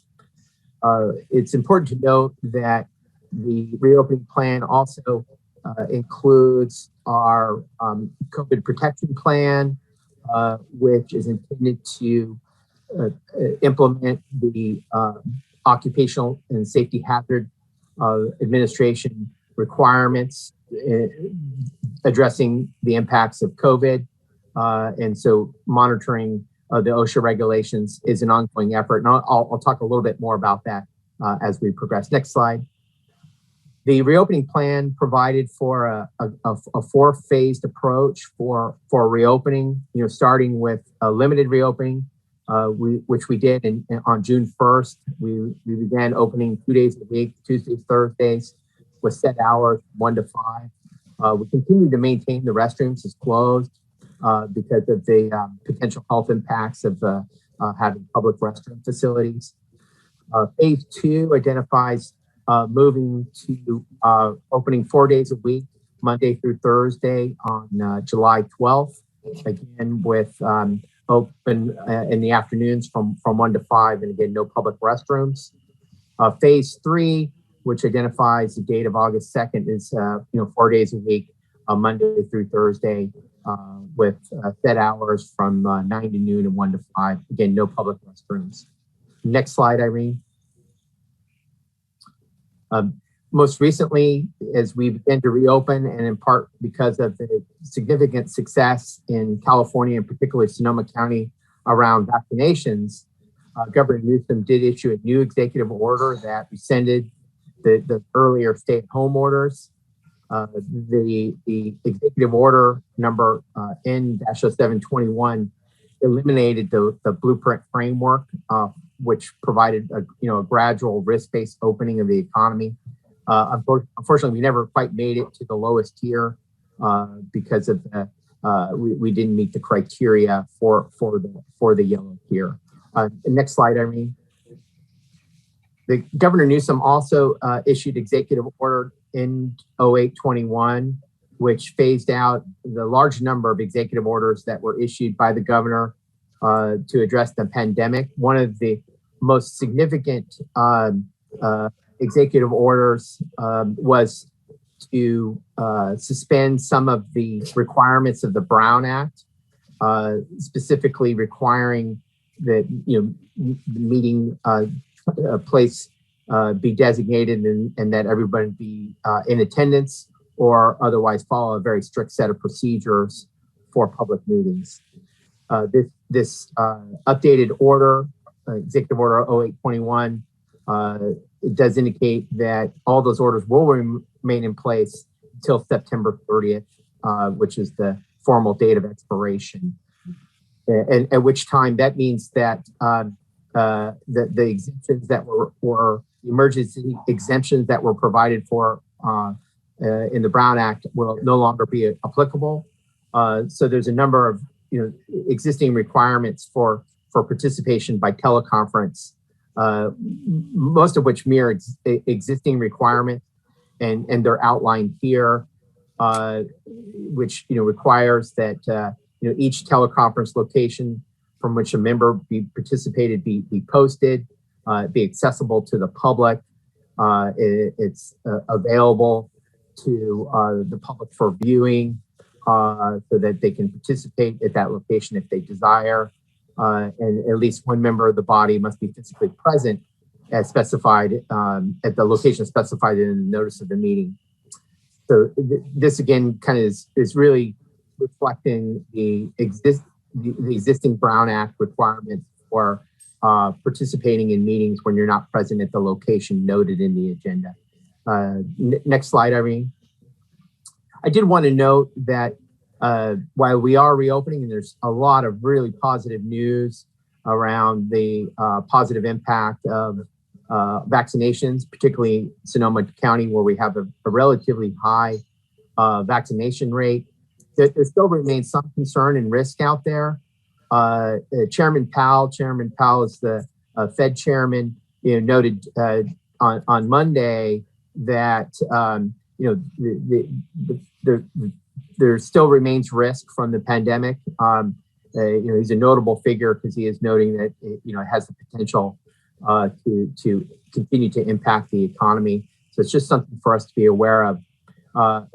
As well, our public health officials on Monday noted that they've detected 18 cases of Delta strain of COVID. It's one of the more contagious mutations of the of COVID-19, and it's something that we'll continue to monitor and track, and hope that it doesn't have a presence in a more significant presence in Sonoma County or California. Next slide, Irene. As I mentioned earlier, we continue to see regulations promulgated by Cal OSHA. Just last week, Cal OSHA approved what are referred to as emergency temporary standards for COVID-19. It requires us as an employer to do a number of things.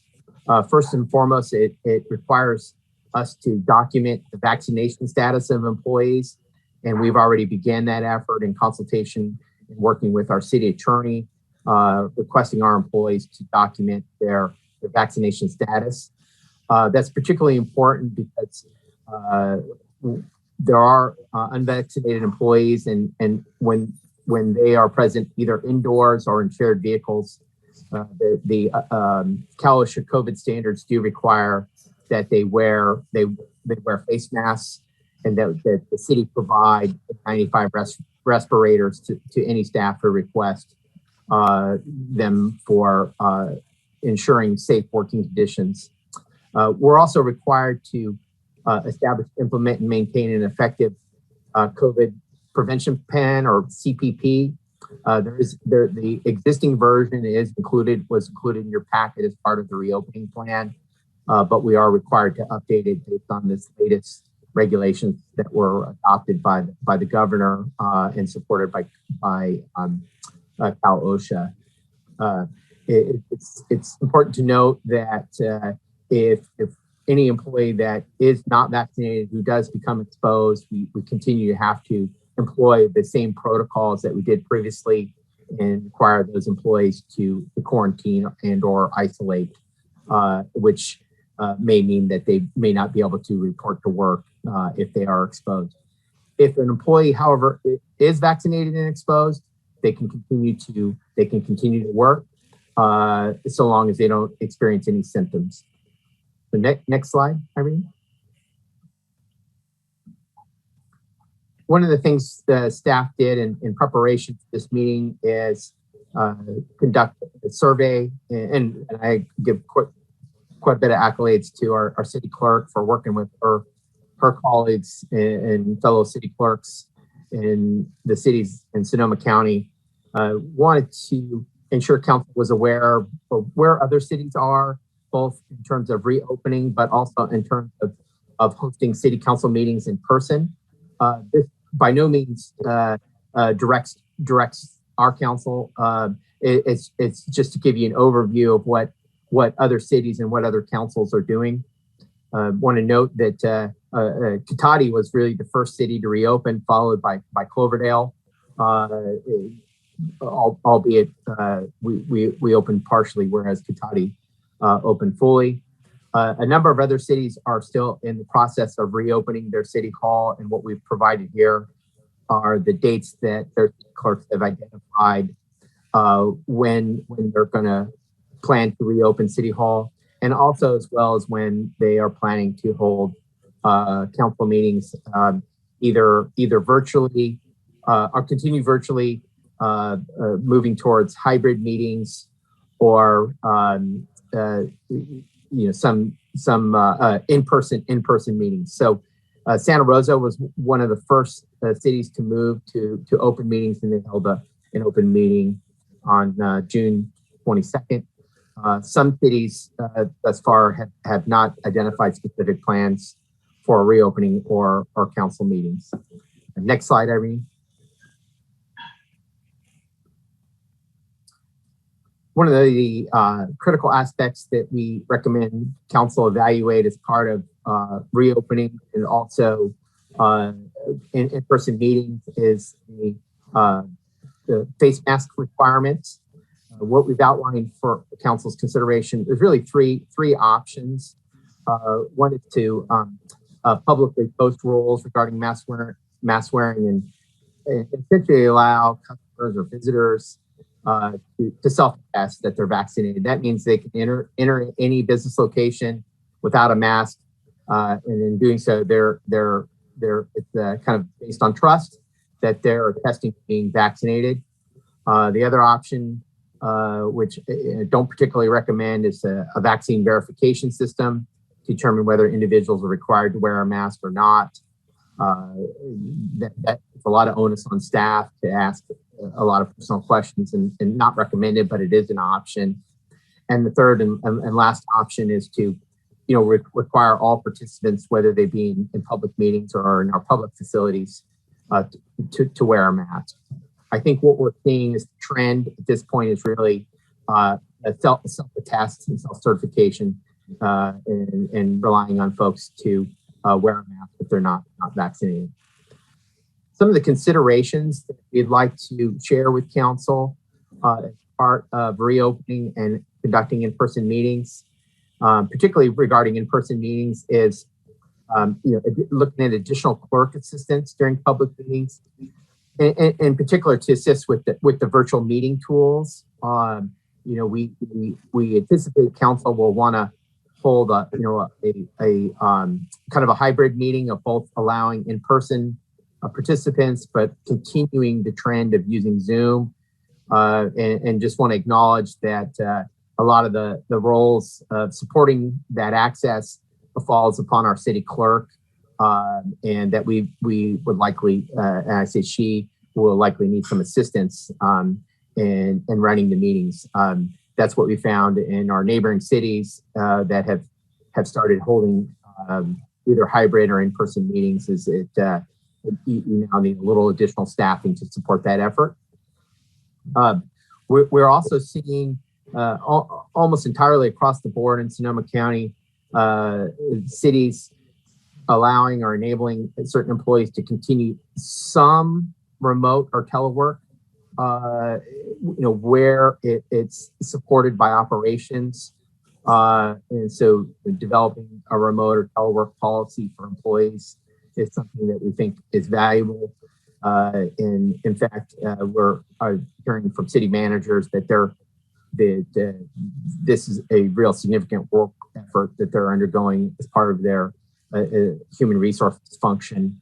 And they're building that into their new recruitments because it's become kind of a way of working now.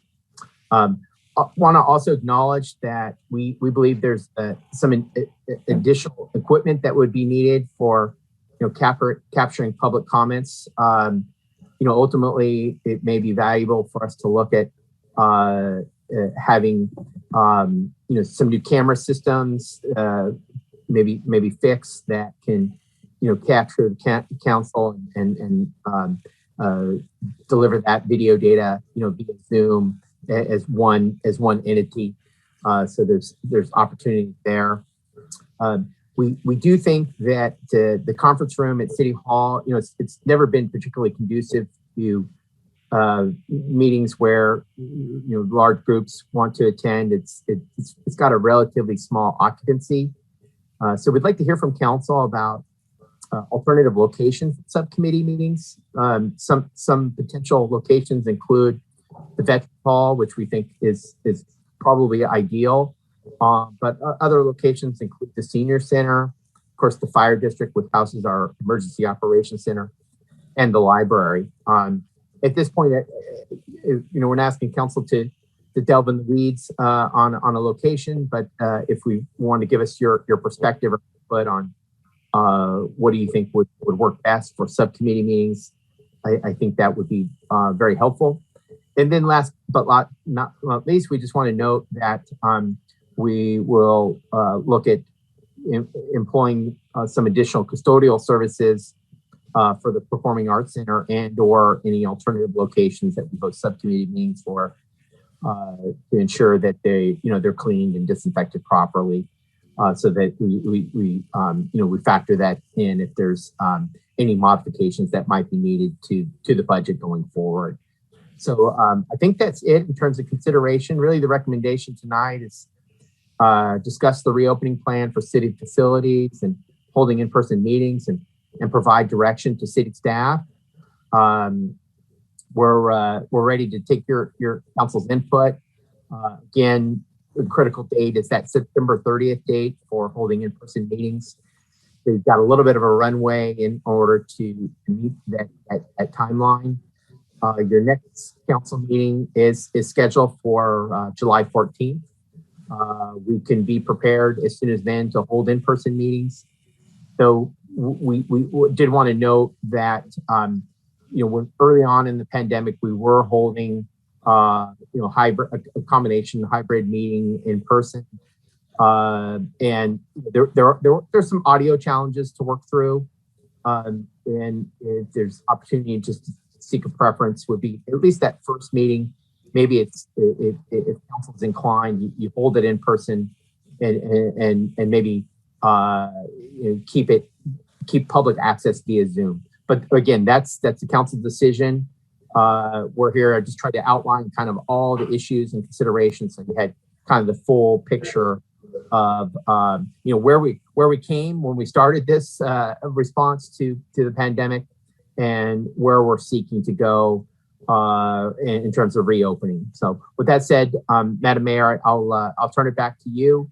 Our full team and staff is here. We can address any questions that council may have relative to our presentation this evening. Okay. Who wants to start?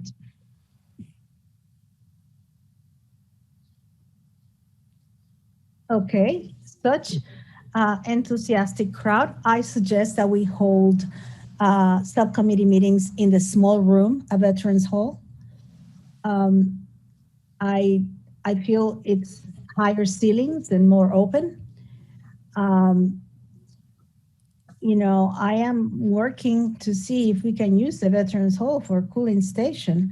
So I'm reluctant to say, let's go ahead and use that for council meetings and so on. But I think it would be wiser to use the Veterans Hall, because we could have a certain number of chairs. In that way, it limits how much you have to clean and sanitize. And if there's a need for more chairs, that could be added as people arrive. Again, it's a higher ceilings, more open space, and ventilation is better. That's my idea about council meetings and also subcommittee meetings. So now that I see people engaged, go ahead, Councilmember Bagby, and then followed by Councilmember Kala. Oh, thank you, Madam Mayor. Yeah, just kind of, in the interest of expedience as well. I think, David's report just speaks for itself. We have everything. He has everything laid out in the order in which it needs to occur, depending on, what tier we're in. So I don't think there isn't a lot to debate on that. I think that, we have a great facility at CPAC for being able to hold safe public meetings, which we did successfully thanks to our intrepid clerk. And we kind of have a better idea of going into it now, what it's going to take to open up that building. As far as subcommittees go and like where to hold them, I don't think we need to get into a lengthy debate about the pros and cons of the various facilities that are available in Cloverdale. First of all, we don't know if they're going to be available on the dates we need them. We don't know. We don't have enough information. I would be happy at this point to say, but the one thing we do know is that the conference room at City Hall is too small. The end. So we can't really hold subcommittee meetings there unless we were going to exclude the public completely and do them only on Zoom, which I don't think is what people want. I mean, we want to move toward getting in-person subcommittee meetings. So at this time, I think what I would like to see, if there's interest in the council, is just go ahead and say, let's give the subcommittee issue back to our intrepid clerk, who is totally capable of hunting down pricing, availability, requirements, because she's the one who has to run these meetings, and she's the one who have to keep her staff safe, herself safe, us safe, and members of the public safe.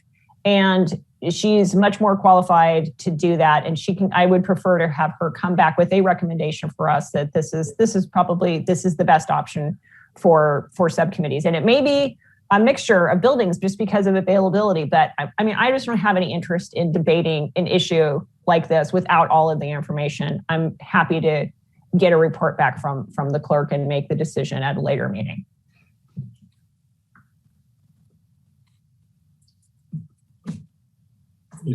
Okay, well, thank you. Thank you, Madam Mayor. And I agree entirely. First of all, I want to just state I'm in favor of opening City Hall as soon as we can. And I'm in favor of in-person meetings, both at subcommittee and council meetings, as soon. like on the first of the month would be perfect. What I'd like to see, and thank you, Councilmember Bagby, is what I'd like to see is staff put together the options, lay it out, knowing that we want to get this thing opened up sooner than later, and come back and tell us, here's plan 1, plan 2, plan 3, here's the variance, here's what it's going to cost, what's the council. Give us something to kind of deliberate over and then make a decision. But I agree. We may have various sections for various subcommittees based on time of day and what's available. There's several good locations that you identified in your PowerPoint. And I think the sooner we can kind of lay out what's available, what is it, and what's going to take, what kind of cleaning services, with the goal of let's get it done ASAP. That's my standpoint. Thank you. Gus? Councilmember Walter? Thank you, Madam Mayor. I have to agree with both Councilmember Bagby and Councilmember Paula. The sooner the better. Employee safety is paramount, of course. I'm sure we all agree on that. As far as the location for subcommittees, I agree with Councilmember Bagby. We can get in the weeds on that later, and I think ultimately it's going to be up to our clerk and staff. Thank you, Madam Mayor. I have to agree with both Councilmember Bagby. There's already a timeline here for reopening City Hall. So, if we could tweak it a little bit, maybe move it up, that would be great. But, I think we all want the same thing. Let's get back to normal the best we can. Council, Vice Mayor Lance? Thank you, Madam Mayor. I don't think it's any wonder where my point is on this or what I think. So I would just like to, reiterate what a couple of our council members have said and say I would like to open up City Hall and all of our meetings in person fully, get back to normal, and do it as soon as possible. And I'm talking by next meeting would be my choice. I know we've worked very hard. I know our state has dropped the tier system, so it doesn't exist anymore. So the only thing to do now is to move forward as we should be. They're allowing 5,000 person indoor events at this point. So I would imagine our 25 people in a meeting hall will be just fine. That's all very good feedback. I still insist that we have to think of safety because we're not out of the pandemic. And we need to be able to sanitize the places. And I am in favor of continuing some sort of hybrid because there are many members of the community that do not feel comfortable coming in person due to health conditions and so on. So I trust that Irene, David, Kevin, and all of us will be able to come together with a list of alternatives and make sure that when we do meet, it's in a place that is safe and that is accessible to all. We have to make sure that there is ADA compliance, et cetera. And, we also have to keep in mind that there are members of the city employee group that have refused to be vaccinated. So we have to keep the mask. We have to keep the safety measures because some of our own employees may be exposing the public. So just keep that in mind. And I know that there are legalities that you cannot force people, even though in some places they're being required to. That's something that I would like to also get some more information about. Jose, if you could give us some background.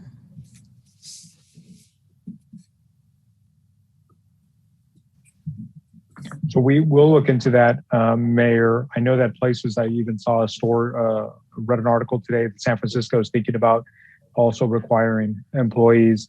So there are movements there. I know that in at least all the jurisdictions that I represent are still kind of doing exactly what Cloverdale is doing. And I think that that's been the most common approach of having the questionnaire. That's been the less intrusive on the employees. But as this goes on, I'll definitely look into the matter more, Mayor, and report it back. But I know this was the first stage, and this is very similar to what most jurisdictions are doing. Thank you. And I really want to say that the representation that David provided is very clear in terms of timelines, and priorities. And we need to feel comfortable that city functions are continuing. And if you have any comments about that tier system that he presented to us and this packet, please make sure to make any comments. And at this point, I would like to open to the public to see if they have any comments. Irene? Yes, thank you, Mayor Cruz. I do have a couple of hands up. So we will start with Angela. Get you unmuted here. Can you hear me? Yes, we can. Okay. I think it's a good idea to keep it hybrid, like you said, Mayor Cruz. I've attended quite a few meetings at various places the last year, and when you mentioned having to sanitize afterwards, take into consideration getting big bottles of Clorox wipes, and when the meeting adjourns, to have each person just wipe down their area and throw away the Clorox wipe as they exit. That would also probably be cost effective for the city.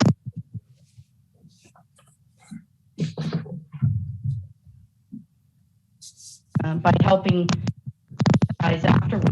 I think it would be nice to have in-person meetings as well as the option to do Zoom. So I appreciate you guys exploring that. It's been pretty convenient via Zoom as well. So thank you. Thank you, Angela. Somebody else? Irene? Yes. Next we have Leanne. Thank you. Hi. Yeah, the hybrid meetings are a good idea, but I mean, I haven't attended a Zoom meeting the past year plus that hasn't allowed all the attendees, including the public, to see who's all engaged. Your meetings are the only ones that we can't see that. So that's my suggestion.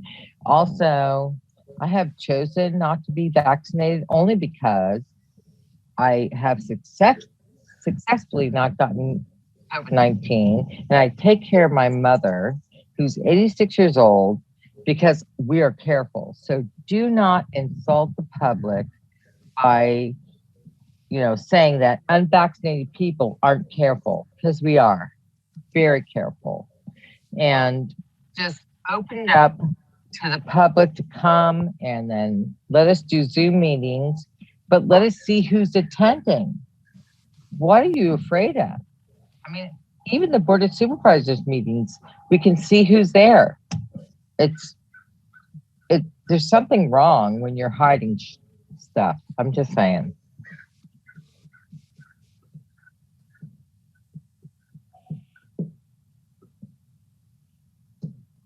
Any other hands, Irene? Yes, we have Debbie Howe. Thank you.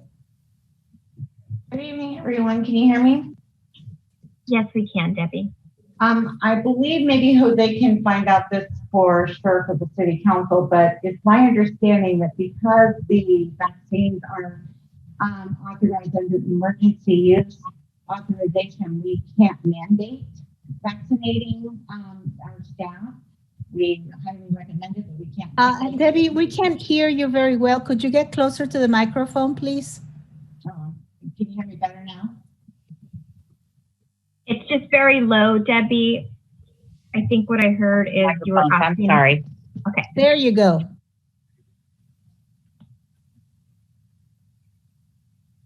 We can hear you now, Debbie.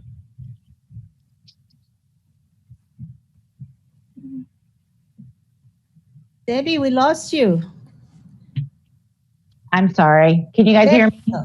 Yes, go ahead. Thank you. Okay. Trying to do a grant while I'm on this call. Anyway, I think that it's my understanding we can't require vaccination of our staff like we do require TB testing and certain other things because it's under the vaccine is approved under emergency use authorization. So until the FDA approves it for the final approval, we can't mandate it. So that's just something I thought I would let you guys know that my understanding.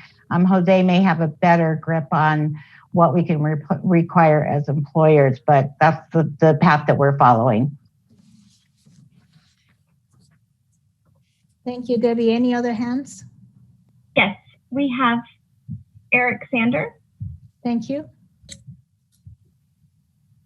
Yes, hi. I'm Eric Sanders, Cloverdale resident. I just wanted to offer my 2 cents.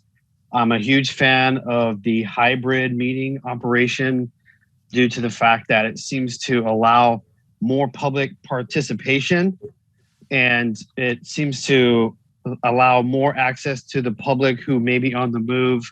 They can listen in their car when they're at home or wherever, and it makes folks more comfortable, both the vaccinated and the unvaccinated people. So I understand that the need and the desire to move to a in-person formal meeting, but I'm also understanding that the hybrid operation may be allowing more access to folks who may or may not be able to get down there or who may or may not feel comfortable enough to go down to the CPAC or wherever the meetings may be held. Thank you. Other hands, Irene? No, no other hands are raised, Mayor. Thank you. So I'll bring it back to council. And I need to clarify that I was referring to employees not vaccinated exposing other people in the community. That's all I was saying. So do we have to, let's see. We have discussed this, and what action do you recommend at this point? You know, we just kind of table it until we have some alternatives of meeting sites and so on, David? Well, I think one of the critical decisions council can make is for your next council meeting, if council would like to hold that in person, it will require staff, especially our clerk, to work quickly to ensure that we have the tools in place to support not just the in-person meeting, but really to conduct it in a hybrid manner. And so I think that's the direction we want to hear from council is you want to have that joint. And remember, what we're planning is a joint workshop. So we're going to have both city council members and planning commissioners on the dais. And we don't know the vaccination status of council and our commissioners. So that would be the first decision is if you want to hold that meeting in person, and then what precautions you want to have as the staff put in place to support that meeting. Do you want to require all participants to wear face masks, or is it on is it faith-based, and we're gonna just allow all members to attend with self-attestation that they are vaccinated. So I think that's the key. Again, staff's ready to prepare for in-person meetings at your next meeting. I just wanted to note again, it's a joint workshop, so you're going to have a full commission as well as council, and we'll also have to figure out staff seating at that meeting to accommodate what will otherwise be a large member of a decision-making body. Okay, council, we need to decide on this. So yes, Councilmember Pala. Yeah, Madam Mayor, first of all, I'm not real clear. Maybe the joint workshop's not a good idea until we get this worked out. That could be postponed. I mean, that doesn't need to happen this next meeting. I think it's real critical that staff look at those options and let's get this up, get it operable. Let's make sure it's working, and then we could schedule the joint workshop. It would seem to me we're getting too far ahead of ourselves. The primary goal right now is to get these meetings open, and it could be hybrid. If people aren't comfortable coming in, and I know that's going to take more staff time, more equipment, and that's what I'm looking at our staff to come up with those plans, how that would look like, what it would work, is it workable, and what's it going to take? At least that's my position at this point. We need to get City Hall open, but we want to do it safely, like we've said all along. What's that going to take? What's it going to look like? And put together a plan, an option plan. Option one, option two, option three. We already have that. I'm sorry, we already have that. It's already in writing and it's part of the presentation. No, I heard that presentation, but it doesn't tell me what I could vote on tonight. It's given us options of piecemeal. I'd like somebody, like a staff, to sit down and say, we recommend masks, we don't recommend masks. We recommend this, we don't recommend that. We recommend, here's the equipment it's going to take, this is what it's going to take, and this is what it's going to look like. A plan. That's what I would like to see. Melanie? Otherwise, we could put the slides back up in piecemeal and each vote on each item, because that's what it's going to take. Councilmember Bagby? Yeah, I had a question. I mean, we've kind of had this joint meeting. We've had a thumbnail in that for a while. So I'm hesitant to just blow that meeting up because we're anxious to show that we're having in-person meetings. That's less important to me. I'd rather see us just go ahead and have this joint planning city council meeting. I'm assuming that planning commissioners have already, put a thumbnail in that date as well. I don't think we need to upset that schedule. I'd say we shoot for having the next council meeting after that be in person. I think that's soon enough. Because I say this is three issues. One, opening City Hall. Two, how do we conduct council meetings? And three, how do we conduct subcommittee meetings? So, I'm ready to just to say that, I support the staff's proposition for the opening of City Hall. There are things to iron out. So if they need to come back with specific recommendations and we vote on it at a later time, I'm happy to do that for City Hall. For council meetings, I'd like to just go ahead and have if the next meeting is already scheduled to have a joint meeting, let's just go ahead and do that as we've been doing it on Zoom, and just plan for the next council meeting to be, in person or hybrid. And then I want to hear back regarding subcommittee meetings. So that's where I'm at with the information that we've been presented tonight. Thank you. Vice Mayor Lance? Well, like Joe Paula said, as soon as possible is where I want to be. I want us back to normal. I want us in our meetings safely, obviously, but I want us open completely as soon as possible. Councilmember Walter? Thank you, Madam Mayor. On David's slide presentation, I believe it's page 6, he's got it outlined, phase 1, 2, 3, and 4, and that's the opening of Sticks and Bricks here at City Hall. And I'm comfortable with that layout. If we can move August 2nd up a little bit, phase 3, that would be great. As far as the meeting that we're going to have scheduled, the joint meeting on the 14th, I have to agree with Melanie. I'd really just like to get this over with, this housing presentation, and let's plan on the 28th meeting being live at CPAC. A lot easier on staff to try and sit all of the planning commissioners and council members up on the stage. We've got a new microphone system. I just think it would be a lot of work. So I'd rather see us hold off, do the hybrid meeting for the city council on the 28th and keep the meeting on the 14th the way it is. So. Yeah, I do agree that we need to have this joint commission council completed. It could be hybrid if some of you want to be in person, but it needs to happen. There are many questions, there are many concerns, and it's an opportunity for clarification. It's an opportunity to remove certain fears that we have heard in our constituents. And it will give us time to continue to concentrate on the drought and making sure that we have the appropriate space. And I'm hoping that people will be really interested in coming to our meetings rather than just coming because there's an issue that appeals to you. You know, I'm hoping that people see the value of attending these meetings.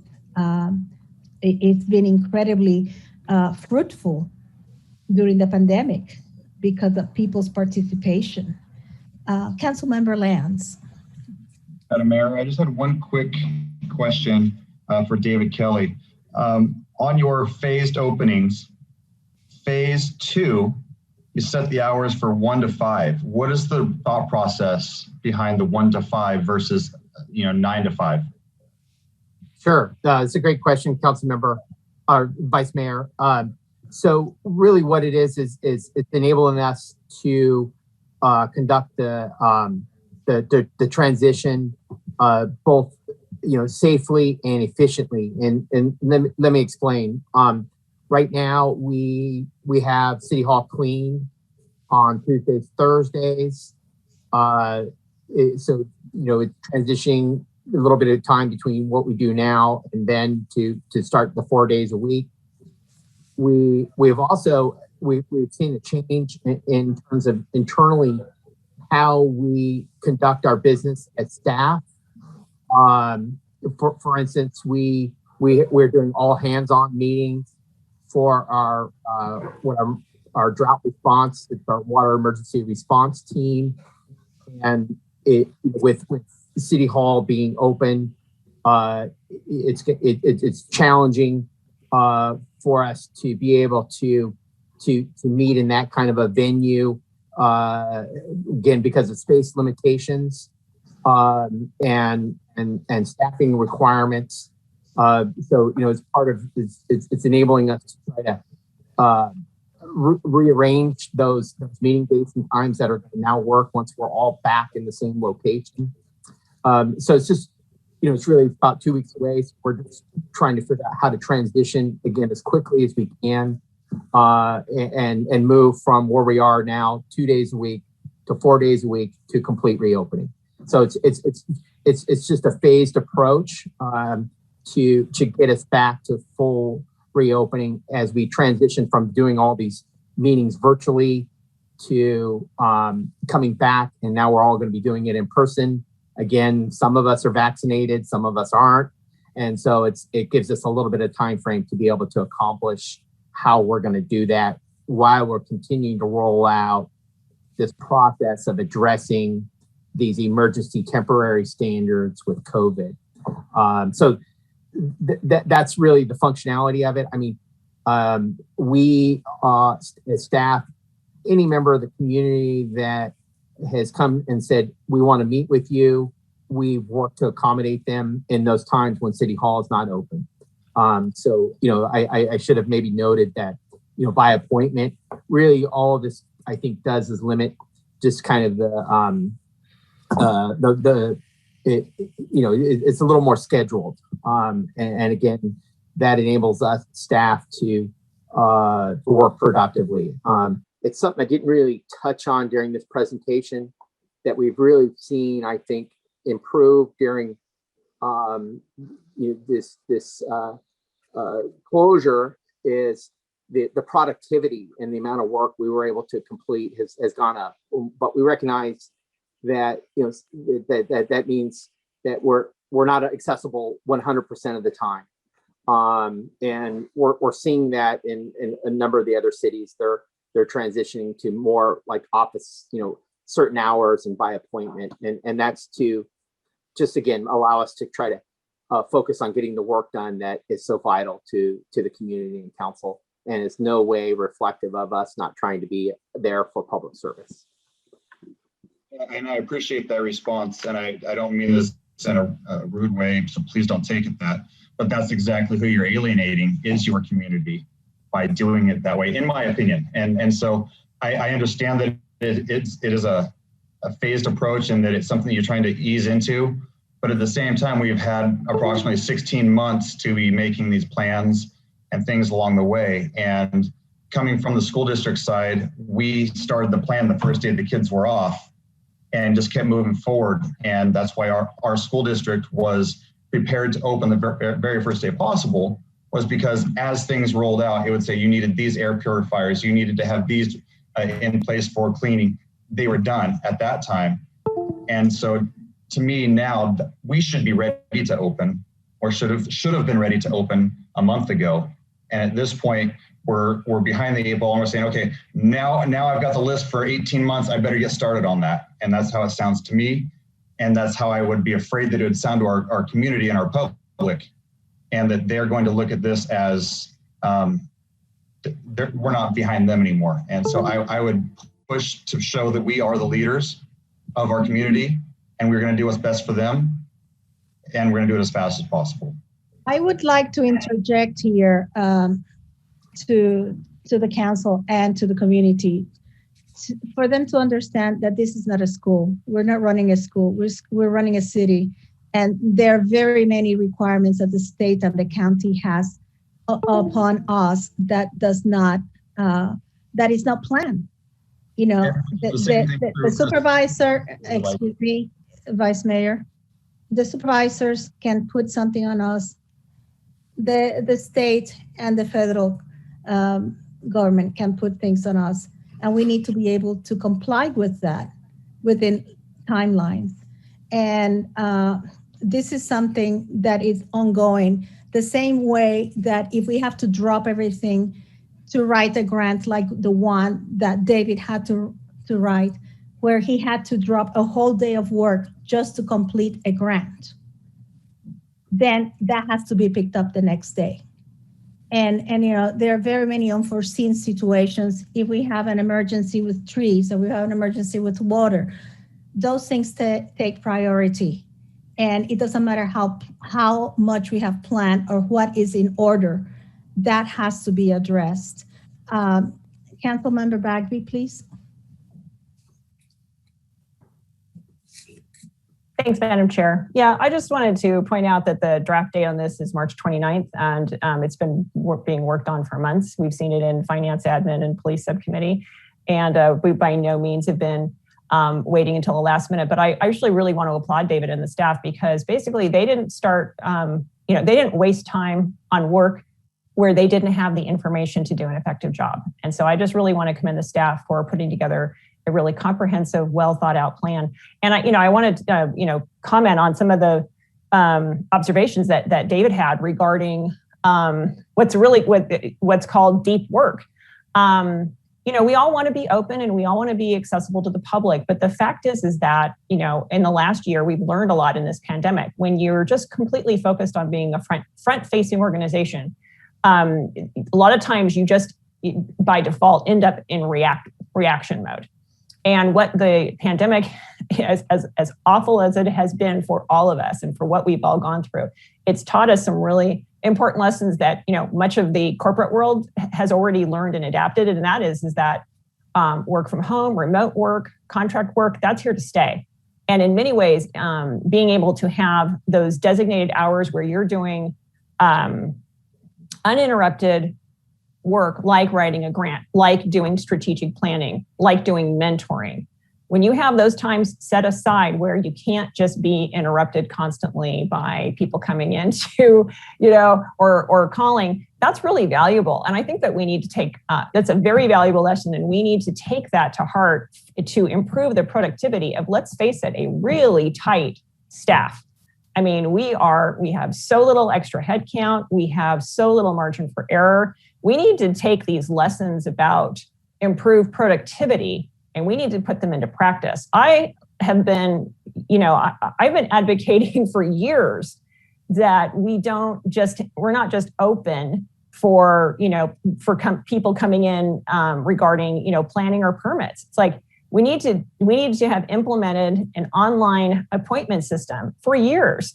And now we're kind of finally moving into the 21st century productivity tools. So let's not throw out these lessons and say, oh, we're going to go back to the way it was, or we're going to go back to normal. Because guess what? We were less productive then. So let's take those lessons and let our city manager lead our organization into being more productive and more productive and better able to serve our community. And I think that the community is smart enough to appreciate how we're raising the bar with the staff at City Hall. When you have very clear office hours and say, we are open to the public from these hours to these hours, and we're available by appointment as well. People are going to respond to that, and people are going to appreciate that professionalism. So I really, applaud city manager and our clerk and the other members of senior staff who have really stepped up and been more productive. And I'd say, let's free them to continue to be that effective. I think if 1 to 5 is not appropriate, maybe we need to assess what would be an appropriate time for the public to walk in and for staff to do the preparation and the completion of paperwork that they need in order to continue to be effective.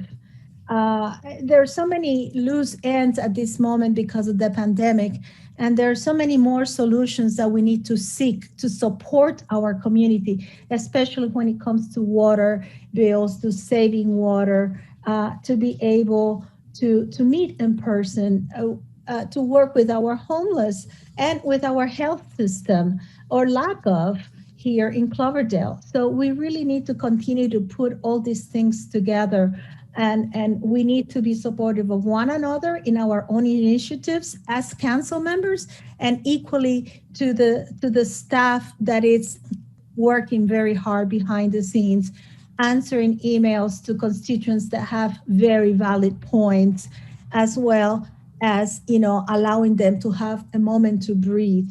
So we really need to be careful in our approach and really request what is reasonable and what will result and will translate into better service to our public. So I do agree with Council Member Paula and with Vice Mayor Lance as to have a plan on alternatives for us to further discuss and decide on ASAP. I would like for us to come to some kind of agreement on this at this moment, please. Well, Madam Mayor, if I could just kind of throw something out there. Yes. My batteries are running low, so I just have it plugged in. But we have two things as far as I'm concerned: the reopening plan, phase 1 through 4, and then we have the city council meeting coming up on the 14th. So, I'm comfortable with the reopening plan. I mean, by the end of July, beginning of August, we will be open and back to normal.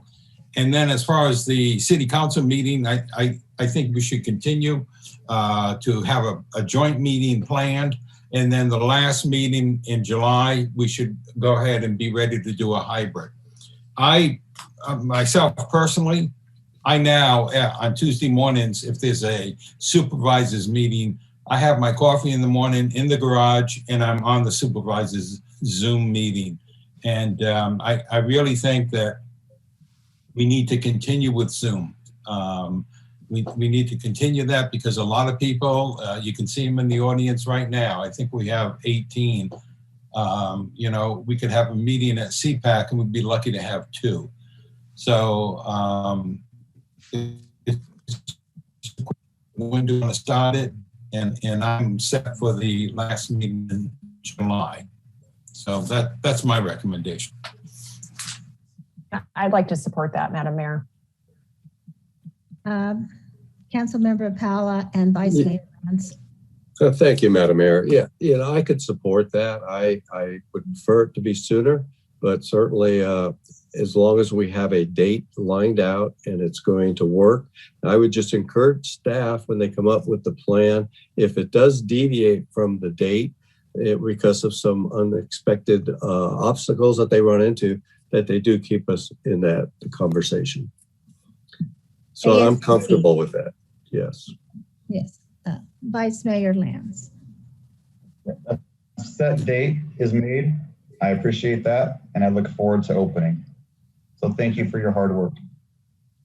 Okay. So you have direction, David?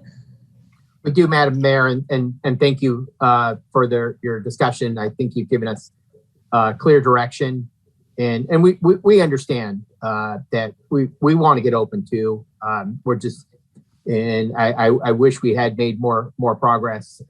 It's not for a lack of working hard. It's just resources are thin, and there's a lot going on, and we are committed to serving the community and the public. So if any members of the community feel otherwise, my email is public.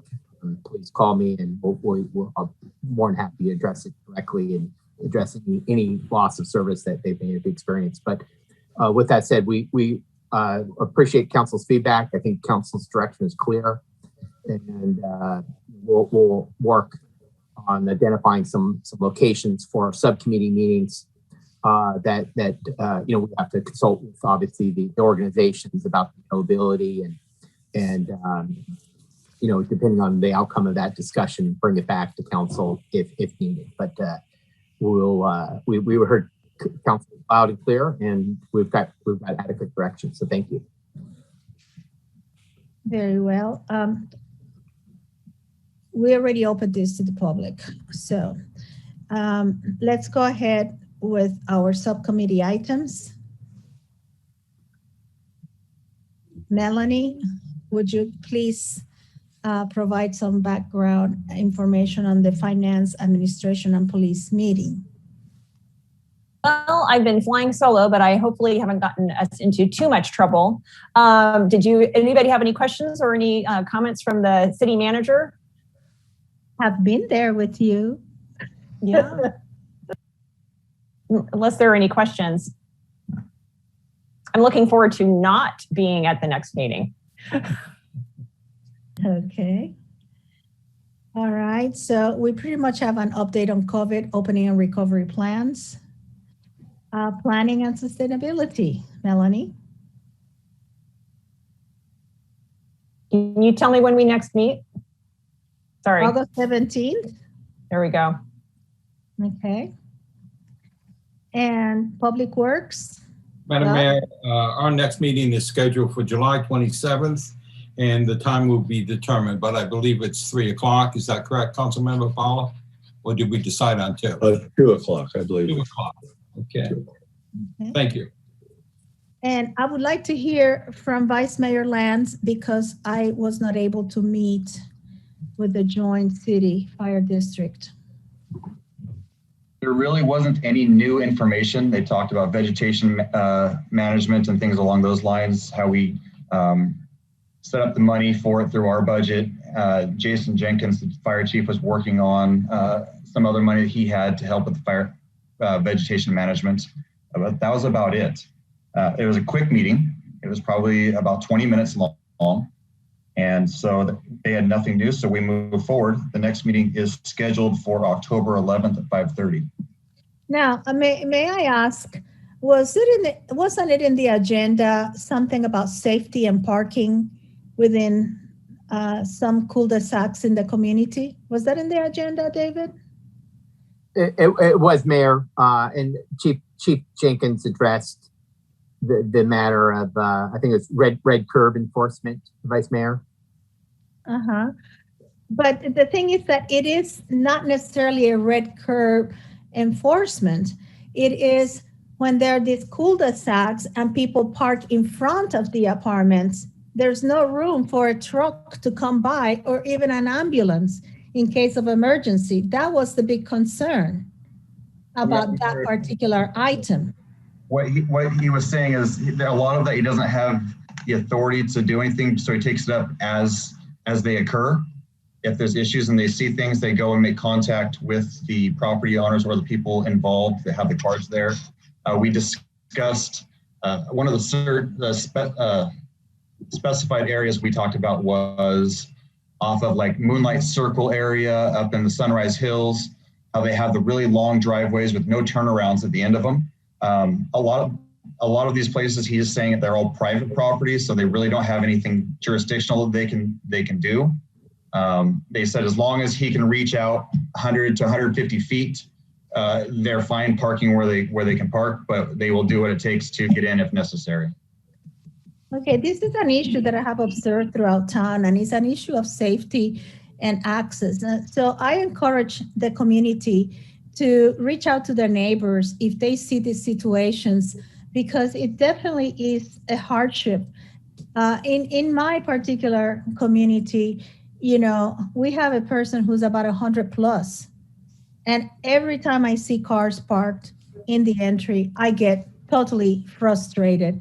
And I knock on people's door, because if that person who lives on the second floor and is more than 100 years old has an emergency and an ambulance or fire has to come in, you know, it's okay. She's lived a long life, but we don't need to rush her end. And you know, that's what I think about the children in many of these in these areas too. So keep an eye, talk to people, and let's always think of safety and access for all. Thanks on that. Maybe we should start a be kind in our parking practices. That would be an ideal sign to have on some lawns. Okay, and then Vice Mayor Lanz, do we have new applications for this coming year, or are they out yet? For the student liaison. I'm hoping to meet with the superintendent as soon as she gets back from her vacation. She is on her vacation for a couple more weeks, and then we'll be meeting to discuss these items. But the next meeting is scheduled for July 19th at 5 p.m. And Ms. Lanz did get her check, correct? She did not. She did not? No, our Kevin. on her. I don't understand it. Kevin, what's up with that? The door was closed when we went there. Just kidding. They're mailed, okay? They're not picked up, but we do need to arrange for a picture. So Kevin, what's with the money? Well, Madam Mayor, if I can, just real quickly on that, our student liaisons do have a little bit of paperwork that they're obligated to submit to us, including their college acceptance letter. So just a couple things they need to submit, and then that provides the mechanism for us to release the funds. So if they haven't already, I encourage our student liaisons to submit their required paperwork, and we'll get a check cut for their scholarship. Okay. Well, let me comment on that if you don't mind. One of them was a junior this year. They will not be accepted into a college for quite a while unless you consider summer school at the JC online courses as would work for that. I think so. I don't know. I'm just throwing it out there because there might be someone I know that is looking into this. And so if they need to have that required, it'll be about a year before they could come and accept that check. No, but I believe that if they are in college credit courses, that would be towards their degree, that would qualify.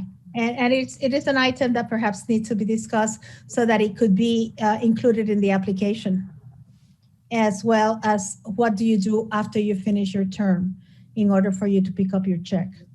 I am not certain that is in the instructions given. But I will work on that one.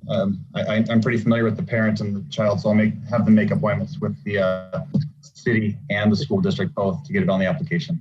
So let's look at that application again. Thank you, Irene, for taking note on that one. And then Homeless Community Advisory Group, my God, we've been very active The deal is I've already given a lot, so I'll just give a quick gist of everything going on that's new, I think. We are moving forward with the vegetation management down at the river and things along those lines. And that's along with the homelessness. What this is doing is with the vegetation management, I now have the state, the county, and the city, and all the county health people down there. So all the HEART and Reach for Home and anybody that's involved has been down here to make contact with everyone living down at the river. Our police chief and the police department has been very active with the sheriff's office down there and with the county. We have mapped out the entire area from the north end near McRae Road, north end of the river park, all the way to All Coast. It's been mapped out, GPSed, and they're doing a calculation on how many people and how long it will take to clean it up. I have an email today that says the SAT crews are hopefully going to be scheduled soon, and they're going to line up a biologist to be with us to walk and help us go through everything going on. Everything's moving forward. As soon as they find out how much debris boxes are being brought down, a lot of it's being donated, not all of it. But like I said before, I have the private owners have donated money towards their own cleanups, and everything that's being facilitated by James Gore's office, it's all coming to fruition. Kevin and David have worked very hard on another portion of this. There has been a major issue with hazmat material and trash underneath our bridge, along with the undermining of the pillars of the bridge by people living there, and it's causing a major issue. And so the county has come in with the police department. They've notified everyone that's living in that area and given proper notice, given all the abilities to gain the help that they need. And they are going to be moving them out, cleaning out all the hazardous material and trash, and placing boulders under there so that it can remain stabilized and not be undermined anymore by people going in there and destroying our bridge and our road and our waterway. So a big shout out to County Public Works Director and Cloverdale resident, Johannes Hobart, and Adrienne Vanoni for being proactive and very present in Cloverdale. So thank you very much. And we just need to keep being present in regional meetings and regional organizations so that we can start getting some money back. One last part on this, Madam Mayor. One last part, if you don't mind. I know there's been a lot of people that are working hard and working diligently to make this happen, and I can't thank them enough. There's 2 of our local homeless that have had a lot of contacts with our police department, and I know that the county worked, and some of their relatives and some other people in our community worked very hard to get one of them into a home, and they needed a bed that was on a lower bunk and all these restrictions, and they got it for that person. However, I did see that person back in town again, so they might have given up their bed. But there was a second one who the family worked very hard to get conserved, and the hospital actually 5150'd this person. And I know that they're pushing forward with getting the person conserved. I'm trying to not say he or she. And so these are 2 people that we as a community have really been looking out for. One of them for decades, one of them for years at this point. And they cannot help themselves because of their issues. And so I'm glad to see everyone coming together to help these people be safe and get stabilized. So thank you, Chief. Every little bit is a big victory, and we have to applaud the community, and we have to applaud all those who have been advocating for years on these efforts. So thank you, Vice Mayor Lands. Council reports. I see that Councilmember Pala submitted, and Bagby. Mine is to be sent. I haven't finished it. And it will be there. Councilmember Walter, would you like to make any verbal reports? I'm fine, Madam Mayor. Thank you. I see that Vice Mayor Lance make a big report of some of his activities. Anything else you would like to add, Todd? No, Madam Mayor. Thank you very much. Okay, Vice Council Member Bagby. I just wanted Your hand there, again. Wrong. There we go. I just wanted to make sure, just in case you hadn't seen it in social media, because it was being pretty well promoted, is that SMART had a very big milestone today. They hit their 2 millionth rider sometime today, and by celebrating to celebrate now for the next week or so, they're going to be giving special onboard prizes and giveaways to celebrate this milestone, which of course would have come much sooner if the pandemic hadn't hit. So if you take advantage of getting on SMART on the new weekend runs or the newly instituted weekend runs, you may already be a winner. So get out there and go explore your backyard now that we can do that. So I just wanted to mention that and say congratulations to SMART. It's a job well done. So yeah, 2 million riders is a big milestone. So yeah, that's something we're definitely celebrating today. Thank you. Any informational reports in addition? Legislative reports and direction? Okay, water supply. David. Mayor, members of council, just a really brief report. We received notice of proposed emergency rulemaking by the State Water Resource Control Board. This was issued yesterday, June 22nd. The proposed rulemaking obviously is just that, as proposed. So we need to conduct a more thorough evaluation of what the potential impacts may be on our water supply and our ability to pump water from our wells adjacent to the Russian River.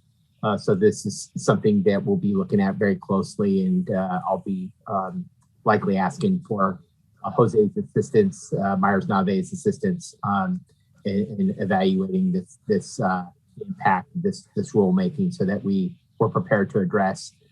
But I did want to ensure council that staff is taking the drought very seriously. There are a number of actions that we're taking as part of our water emergency response team. Again, it's an all hands team of representatives from all of our departments to address the impact of the drought and taking steps to eliminate any kind of water waste with door hangers, informing the community, making operational changes, monitoring our wells, reducing our water use at parks, and then also attracting funding programs that will support our drought response. It appears that in the near future there will be an announcement from the governor's office on additional funding, and at that point, when we know more, we'll be able to bring it back to council for decisions on what kind of programs we can offer for the community to help our drought response. But that's the end of my report for now, Mayor. Regarding the buckets, the drought buckets, did all of them get distributed? I am going to use some for some demonstrations and so on. But what was the public response to this event? The community responded very positively to the event. We gave out the majority of them probably by about 11 o'clock. We do have some remaining buckets available that we've retained at City Hall for members that were unable to make it, and then we have just a lot of empty buckets that we can also provide to any folks that want to use them to help recover water from their plumbing facilities. So those are things, if anybody wants to stop by City Hall, we'll be happy to give you one of the buckets. Yeah, I am going to stop by to pick up a few to work on certain communities, certain neighborhoods. And I would make sure to leave a few for anybody who walks in. It's first come, first serve, just like the distribution was. And I'm happy that this happened because we were going to miss it by a few weeks. But I'm happy to say it did go through. Melanie, is that a real hand now? Okay, go ahead, please. Oh, I just really quickly. Yeah, it was a great event, and I attended with city staff. It was just a lot of fun to like finally get together and see actual faces and visit with folks on a really fun morning. And I just want to give a shout out to Jane Elias too, who was instrumental in putting those the buckets and the information together. And she actually drove a lot of the contents to like multiple cities before she then arrived back in Cloverdale to help hand out buckets. So as usual, Jane is working hard for the county and working hard for the community of Cloverdale. So I just wanted to give her a special thanks, and thanks to all the staff and volunteers who showed up on a Saturday. It was a lot of fun. And Eric and Hector and some other staff went to pick them up. I don't know, in Santa Rosa or something. Exactly. Like yeah, and, they went the extra mile literally, and got it pulled together. Everybody worked hard to make sure that our constituents were able to get access to this. So thank you to all. Thank you to all. Okay. And anything else related to COVID, David? No further reports. Mayor, I think it's just there still is some vaccine hesitancy in Sonoma County and the community, and I just encourage residents to talk to Alexander Valley Healthcare about their concerns and other healthcare professionals because it seems like vaccination is the path forward to getting past COVID. Okay, council direction on future agenda items. I have a couple.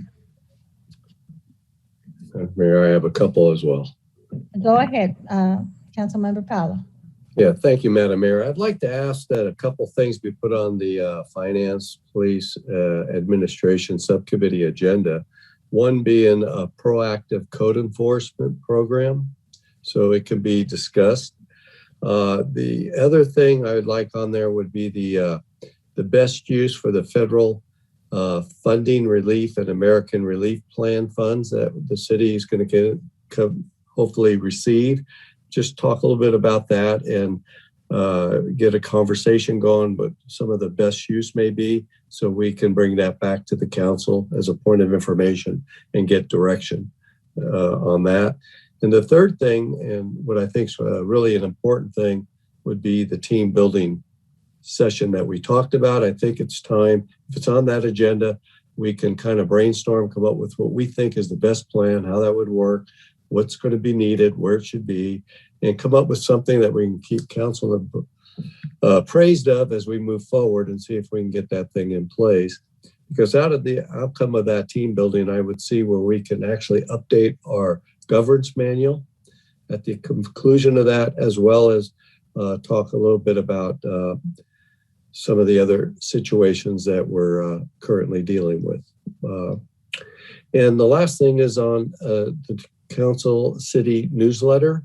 I'd like to get that on there so we can just brainstorm a little bit about some of the options, how that might look, how it would work, what potential costs would be, etc. So those 4 items on the subcommittee agenda just for discussion. Anybody else?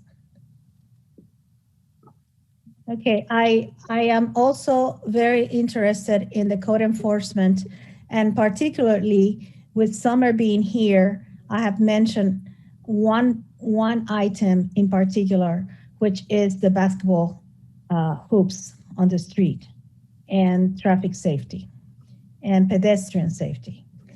That's one of the things that's related to code enforcement. Another thing is reaching out to the, I'm reaching out to the county so that we can try to establish cooling stations in Cloverdale. At the same time, there's going to be, in the Board of Supervisors budget summary, there's an allocation of monies for the veterans halls in the county. And we need to make sure that all of us appeal to the county, to our supervisor, to make sure we get the allocation for the projects that are needed to upgrade the Veterans Hall here in Cloverdale, to make sure that that's part of resiliency, and to make sure that it is also environmentally friendly. So those are things that I think we need to talk about. And I'm sure some other things will come about. So council members, any more future agenda items that you may have? Okay, well, thank you very much. And I am going to call this meeting adjourned.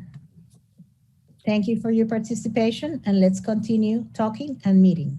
I think there's a hand raised from the public, Madam Mayor. There's a hand raise? Yes, we have. Am I on? We have one hand from Leanne. Okay, a brief 3 minutes. Thank you.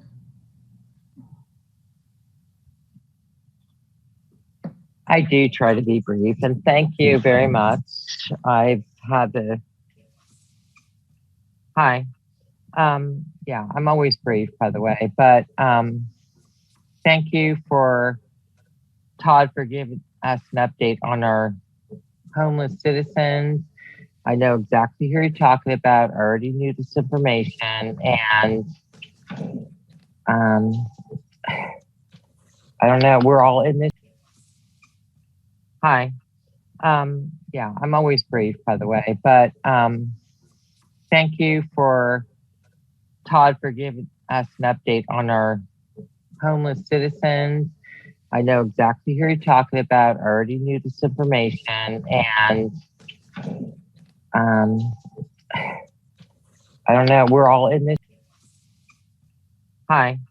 Yeah, I'm always brief. Need to open up to the public because we are already dealing with this ourselves. And y'all think because you have a title, you can tell us what to do. It doesn't matter. This isn't about your title. It's about human connections. That's it. I don't know what to say. Thank you, Gus, for recognizing that my hand was up. Thank you. Thank you, Leanne. I didn't see your hand up. Okay, so. Sorry, we do have one more from Angela. Okay, go ahead, Angela, please. Oh, is that better? Yes. Yes. Okay. I think we have bigger things to worry about than basketball hoops in the street. If it's a problem, just tell people, put up cones or put out an officer to tag people for speeding or driving stupid. But to go after people or issue citations for basketball hoops is pretty petty.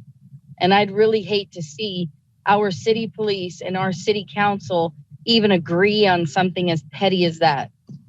Thank you. Thank you for your comment. I am responding to a variety of correspondence from constituents who are concerned and who have been endangered as pedestrians. And our police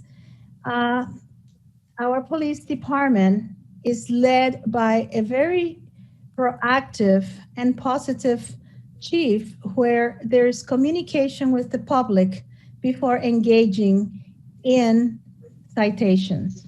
Always communication, always information shared. So I want to make sure that we all understand that we have a very good police department that is into information and it is into conversation with the public. Okay, so the meeting is adjourned. Everybody have a good night. Good night.